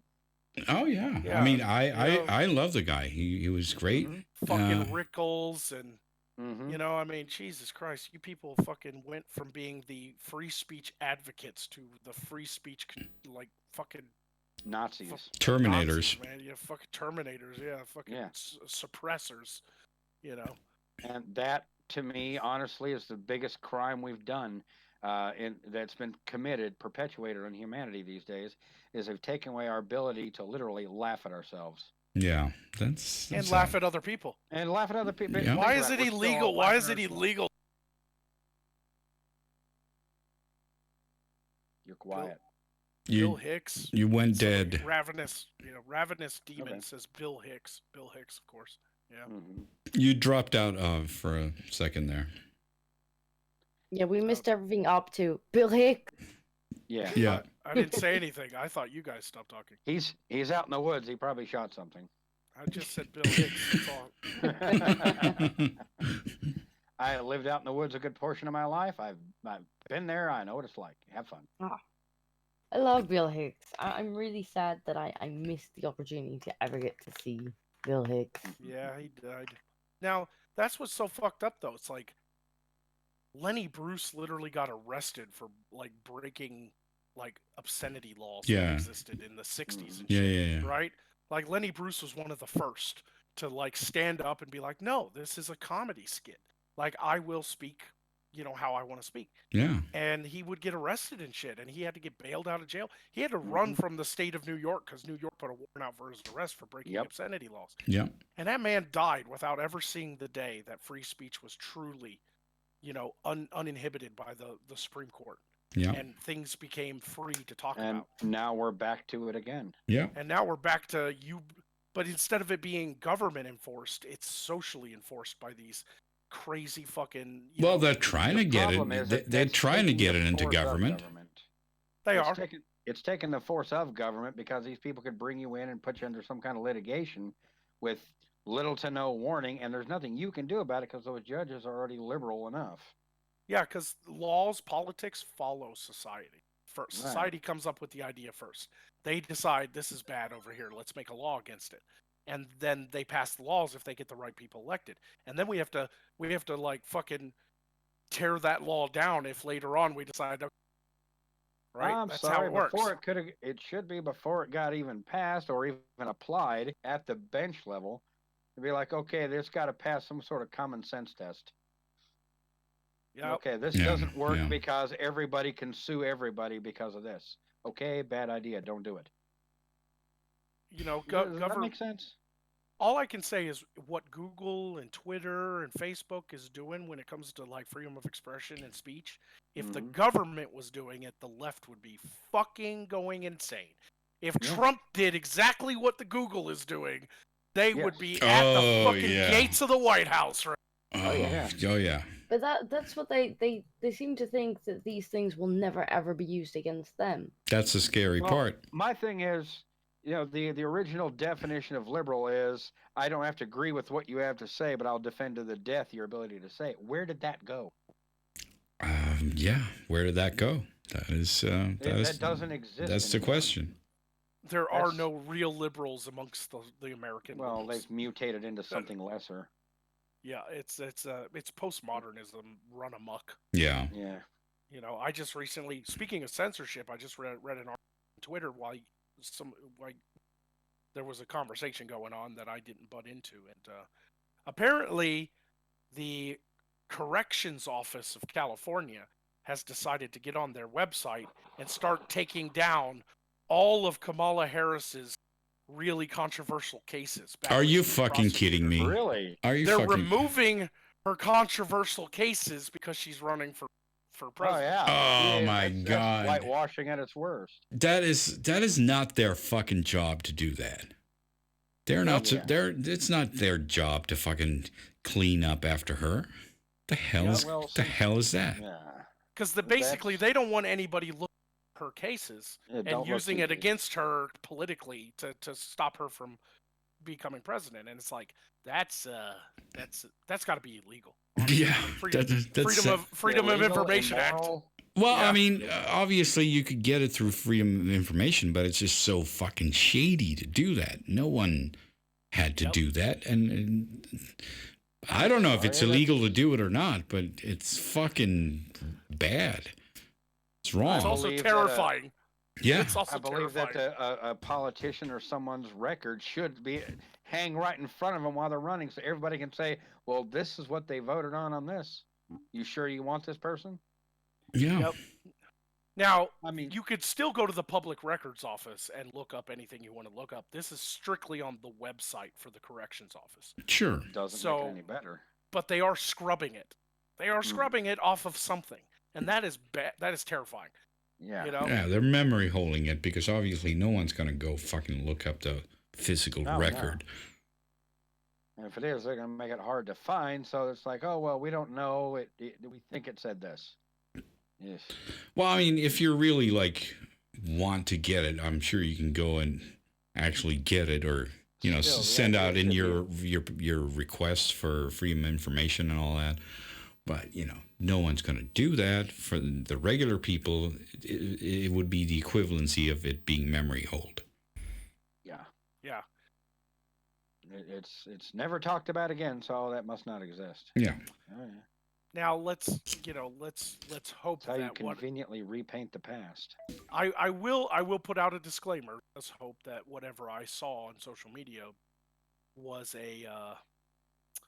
was like a Poe or something. Like I hope it's fake. I'm gonna look it up. Mm-hmm. I'm gonna try anyway. Google probably suppressed it anyway. Well, I mean, if you look at that, that is literally 1984 right there.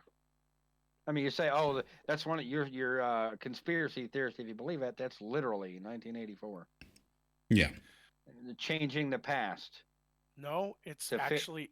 Holy crap! It's actually being reported on by Fox. Fox. Fox is left leaning. Okay. Maybe people realize it. Maybe they realize that nobody's going to listen to them as long as they're, so full of crap. Weird. Yeah. Okay. California scrubs arrest reports from Kamala Harris years. This is from PJ Media. I don't know how trustworthy. The department removed public access to a number of reports on incarceration. The state presidential candidate Kamala Harris was California's Attorney General. Twice a year, the CDCR releases information about the number of new individuals incarcerated. Blah, blah, blah, blah, blah. Perhaps the state will restore the vanished records someday, the day after Harris is elected president, no doubt. She's hey, you are dreaming. Yeah. Oh, no. After that, they go away for good. Yeah. You bring that up, and we're going to pull you in and have a nice little quiet chat with you. Yeah. Oh, come on. Tell me it isn't getting to that. The more I see about stuff like that, it's like, doesn't that sound like 1980s Russia? It does.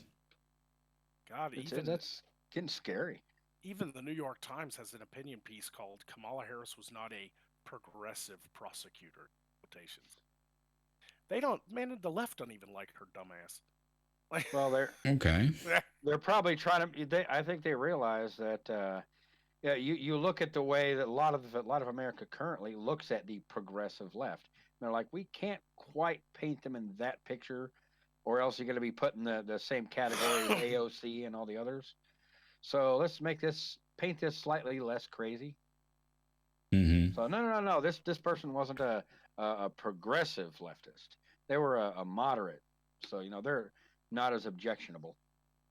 It just sounds like that to me. I mean, come on. Yeah. Once again, too, this is one of the reasons most of my content is against the left, because I am absolutely terrified of what direction these tech companies and the mainstream media and academia are going. Oh, did you guys see the Project Veritas thing on how Google and everybody really Oh yeah. By the way, it's not bullshit. They really are censoring all this stuff. Oh yeah. Yep, they're doing it, and they're just they're not even hiding it. Announced that they're banning certain memes. Like Twitter not banning the meme, they will ban you if you use the meme. Yeah. Like I don't know what memes they're talking about. We're not even pulling punches anymore. Yeah. I don't know what memes they're talking about. Is it Pepe the Frog? I don't know. I don't know Probably. what specific memes will get you banned on Twitter. Flavor of the week, sir. Flavor of the week. Yeah, Whatever it you is don't this you don't time. even know. Yeah, You'll that's find whatever out it when you is, get your next ban. week it'll be something else. Yeah. That's the problem when they start doing these shadow bans. You don't know what it's for. What did you just get? If they start demonetizing you on YouTube or something, do you know what it's for? No, you Is it a never know source? that. You never know Exactly. that. Yeah. And tell me that isn't a form of Star Chamber freaking level justice stuff. Yeah, it is, because obviously you can't correct it if they don't tell you what you did wrong. Yeah. And you have nothing to relate to. It's just, yeah, sometimes we And just... there's nobody you can even report it to other than and scream to the heavens and hope somebody listens. Yeah, and obviously there's no... They don't even have rules for it, so it's just up to some employee somewhere who's like, no, I don't like this guy. Fuck him. Demonetize? This idea that they backdate, they changed the rules and they backdated them and started demonetizing people who had broken the new rules in the past. Yeah. Yeah. The new rules in the past. Okay. Ex post facto, dude. That was before there was a law. Why am I getting in trouble for it? There's no courtroom where you can go and say, "Hey, YouTube screwed me," or whoever else you shadow banned you. Yeah. This is the general hypocrisy of the left, especially the radical left, and the contradictions in the way they think. Like, once again, how could you be okay with like how Google acts and Twitter and all these social media companies, and then they turn around and bitch about Russia? And it's like, you act like the Politburo. Yeah, you do. You act like the Politburo, and you're fucking mad. And you're much, much worse. Yeah. It's like, Jesus Christ, you people. Oh, but Russia's an enemy. You're being Russia right now. Shut up. Yeah. Yeah. Everyone's bitching about that, but you're being much worse. It doesn't matter if Russia sent over a couple of bots. Like, okay, everyone does that, I guess. We probably do it to them, and they do it to us, and it was part of the fucking game. But Google doing it, that fucks everyone up. Yes. That could topple governments. Like, Yeah. the CIA could only dream of in their wettest dream. If you really think about it, we probably, and every other country, has probably had spies in every other major country when there's elections going on, because they want to know who's the next guy that's going to either be with them or against them. That would not surprise me in the slightest if that happens. Right. Every single election. Right. But it's completely different when you have huge companies out here doing it. Yeah. They can't be held responsible. Okay, I got a super chat here from Non-Vitaya Rex. Says, you guys don't understand. If big tech doesn't do this, the Russian bots are going to hack the 2020 2020 election. Oh, of Sorry. course. Yeah. That's because you got to find the answer key over in Area 51. Yeah. Sorry, it's these days. And that was from, so I said your name. Okay. Don't want to miss any super chats. Sorry, go ahead. We've been playing this game with Russia since all of Berlin. Yeah, since basically since World War II. Ain't nothing changed. The reason they pinned the Russia thing on Trump is simply they don't like him. Yeah. At the end of the day, that all 3 the years of redheaded that stepchild. Yeah, the 3 years of that investigation, all they proved was Trump was an asshole. We knew that. Yeah. Being an asshole is not against the law. That was not news. That's not even illegal to be news. an asshole. Now, did he do some shady stuff where he talked to some of his people and be like, we got to stop this thing from fucking happening, it's killing me? And they were like, yeah, we shouldn't meddle in this election, sir.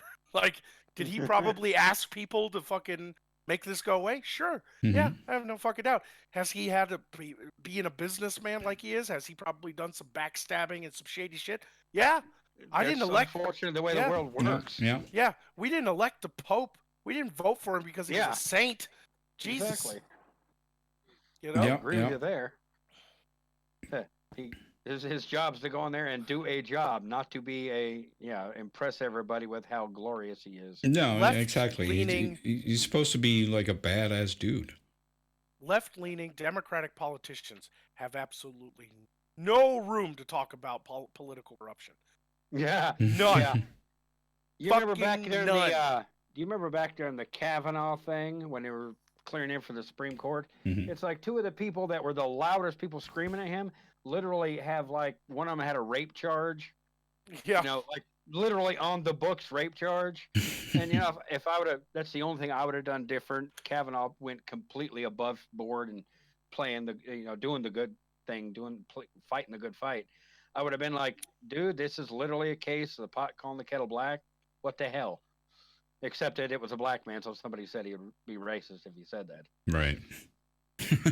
But Can't do that. yeah, that's the idea though. It's you're throwing stuff at me when you're worse. Now, don't get me wrong. That still doesn't excuse the bad stuff that's happening. No. No, of course not. I don't like whataboutisms. I got that a lot. It's like, oh, Andy No just got his ass beat. And then I had left-leaning YouTube friends that were just like, well, he shouldn't have gone down there. And it's like, that's like victim blaming, isn't it? They're like, shut up, the right wing is worse. It doesn't matter if the right wing is worse. This is still bad. Yeah. Like, Yeah. It's amazing how that works, because in this case it's like, it's his fault, and then like they get all their panties twisted in a bunch if someone says that the girl should have dressed differently, and I think that both are wrong. They should not tell the girl to dress differently, and they should not tell Andy No to not go there or whatever. You know, it's victim blaming either way. Well, Yeah. it's okay if one side does it and not the other. That's the real hypocrisy in my eyes. But that's just the way I see it. It was the same thing recently. It was like a Trump rally, and somebody up in the crowd was like a left-wing person who snuck in and unfolded a sign that said, you know, America was built on immigrants. And somebody snatched the sign out of his hand, and a couple Trump supporters roughed him up in the crowd. And everybody took to Twitter going, "Oh my God, blah blah blah." And I'm looking at this the same as Andy No. Don't do that. Why are you guys beating this guy up? You're making us look fucking bad? Jesus Christ! Stop it. Yeah. Exactly. You know, it's the same goddamn situation. He has every right to go to a rally and hold a sign. It is, and just Sure, he's surrounded. let him hold his fucking sign that nobody will ever see. You know, now everyone will see it because you did that, you assholes. Okay. If I had been the Trump supporter next to him, I would have been like, "You get tired, man? I'll hold that sign up for you while you go get a drink or something." Yeah. That would have been fucking awesome. Yeah. I'd have burned You know? it while he's gone. Oh, sorry. Caught on fire. Don't know what happened. Yeah. You know, it's Yeah. It would have been a non-fucking issue if we need like people on certain sides, centrists and libertarians, conservatives. It doesn't matter in this day and age. In the information wars, in the social media free speech wars, we have got to take a higher road and be better than these fucking people that like to dress in black and beat people up in the streets. We got to be better than that. Yeah. We got to stop this shit. I agree. We Have you we guys can't bend on noticed- our principles. You know. Yeah. Have you guys noticed that slowly there is no middle? There's only extreme ends. Yeah, that's true. All the I mean, middle ground. theoretically, the middle still exists because obviously it will always exist, but they're not willing to admit it anymore. Yeah. Yeah. Well, it's not that. I think the extremes have the loudest voice on social media and in the news. Yeah. I think the bulk of America is pretty middle. They're just, they're working their job, trying to take care of their family. They're hoping the economy gets better. They're just people living their day-to-day lives that are probably I'm pretty somewhere middle. in the middle. I'm pretty middle. Right, but they don't. But the people in the middle, your average Joe Blow American who gets off of work and cracks open a beer and lets the cable TV wash over him until the next day where he goes to work, is not got a voice in a really loud voice in social media. No. So relegated to only listening to the incredibly radicals on both sides. And I think that's a good reason why people are turning away from your mainstream media, because you're only going to hear one version. So you switch to another channel and you get the other version in the middle. Well, the thing is, common man. I'm not sure that's ever been different, but the thing is, we don't get some outlet with the middle. That's what I mean. I mean, you don't really see and it's gotten so bad. To me, it seems as if it's not just slanting a story; it's literally rewriting the story to fit narratives on both sides. And it's like, guys, anybody just out here saying this is what happened? translated Yeah, as I you will. have noticed that. Yeah, yeah. Like bits of the story just get completely left out. Mm-hmm. Completely And if left it doesn't out. fit And, anybody's narrative, it doesn't even appear in the news. yeah, yeah. That is funny when that happens. Like, what? Like, okay. By the way, this remember a couple of weeks ago, or maybe a month ago, someone had come up with the solution to the climate crisis.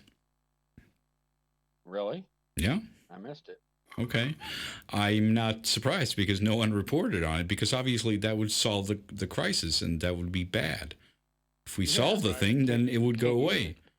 And I looked at this thing, and it's like, well, I mean, it's not easy to do, but yeah, it will work. And basically what he was proposing was that he'd calculate, I think it was a whole team, a fucking whole university that did this, and they released a report and all that. And they figured that they've calculated all the carbon in the atmosphere, and, how much, I'm not a scientist, but how much trees would be necessary to absorb all that carbon and just neutralize the whole thing. And it was like, yeah, you'd need to plant a bunch of trees, basically the size of almost the entire country of the U.S., all over the world, right? And if you did that, if you could make everyone all over the world plant enough trees, so it would sort of be the equivalency of the size of the U.S., you would it would be over. That would be everything. And no one reported on that. No one picked that up. That should be front page news. I know. It's a solution. Maybe it's hard to do, but it's a fucking solution. But planting trees is a hell of a lot easier than tearing down every building and building it to be like eco-friendly and like fucking getting rid of cows and airplanes. Yeah, how are we going to get fucking AOC elected if there's no global crisis with climate and shit? Well, that's been going on since the environmental movement. I mean, even look at Al Gore. That motherfucker jet sets around in a private jet, has a fucking house that's the size of a compound that takes up like his electric bill in that place is $6,000 a month. And this motherfucker likes to fucking talk about global warming and shit. Fuck him. He's cashing in. Period. It's a fucking scare tactic to get people out of their money. It's the same tactic that the evangelical right used in the 90s to scare everybody into believing like marijuana was evil. Fucking gay marriage was going to be the breakdown or if your memory's long enough, back when the AIDS problem first popped out. This is going to be the death of all the modern world if we don't deal with this. Sure, but let's just assume that it's true, Then this guy or this university has a solution for it. No one reports on it. Exactly. I'm not a climate denier. I think there's something going on. So, Sure. Yeah. Why wouldn't you report on this? I was so stumped. I saw it in some tiny news outlets, and it's like, no one picked it up. Like, fuck that. That's not good. That's not good for the narrative. Unfortunately, it actually is like the answer to one of those jokes. It's like, what's the difference between a tornado and a cow? A Democrat can't milk a cow. All right, that's pretty good. It literally is the answer. They can't do anything with it. They can't slant it to tell a story they want to tell. You know what? I if I had the time, and I might look into this because I've wanted to branch out of just being entertainment as Magog. I'm still going to do Magog, obviously. But if there was a way for me to start like another YouTube channel or a website of some sort that wasn't satire, it wasn't comedy, I'd love to like collect articles of shit like that doesn't get reported on by the mainstream and give it to people. And make it really what's popular. Going to happen if you do that. You're going to wind up. They're going to tar and feather you like they did InfoWars. Yeah. I mean, I'd straight up I'd straight up call it unreported. And the unreported news network. Right. And it's just like, take all these stories that go unreported and that are good things that for some reason the mainstream media wants to ignore because it's not it's not. It doesn't make It them any doesn't money. tell their story. It doesn't scare. It doesn't scare people. It doesn't scare people into believing their narrative, and so they don't tell it. Mm-hmm. You know. Mm-hmm. I should look into doing something like that. That's not a But bad anyway, idea. Not a bad idea. We know where I've that's got gonna go. I've got to call it, guys. I mean, I'm getting. Oh, tomorrow's Sunday. You got plenty of time to sleep in. No, tomorrow is today already. It's already tomorrow. Yeah. Yeah. It's Yeah. The sun is up. Well, I don't sleep, so for me everything's fine. Yeah. All right. So I guess we're gonna call it a night. We've been going for a nice while Thank now. you guys for having me on. This is fun. Yeah. Thanks for showing up, man. Hey, anytime. All right. And hop onto Discord when you can, man. It's good hearing you. Yeah, we'll do. I'll put you back. There you go. All right. So I guess we're gonna round this off. Yep. Yep. Anyone want to say something or plug something or? No, I'll get back to doing content as soon as my living situation becomes more normalized. So everybody look forward to that. Hopefully, I am looking fans forward of mine anyway. Right. I just got to find where the fuck I end the stream now because I actually closed that fucking window. That's smart. I have no idea how to find that. You got to go back to events and then click on the. Yeah. I'm clicking. It's just so slow, YouTube, right now. Yep. So this is sort of the way it's supposed to be. It's unprofessional. Come on, people. Wouldn't be right otherwise. There we go. I finally responded. All right, people. So thank you very, very much for showing up, and thank you very much for your super chats and your support. I will see you later, and I will actually work on a new video. So there's that. Ooh.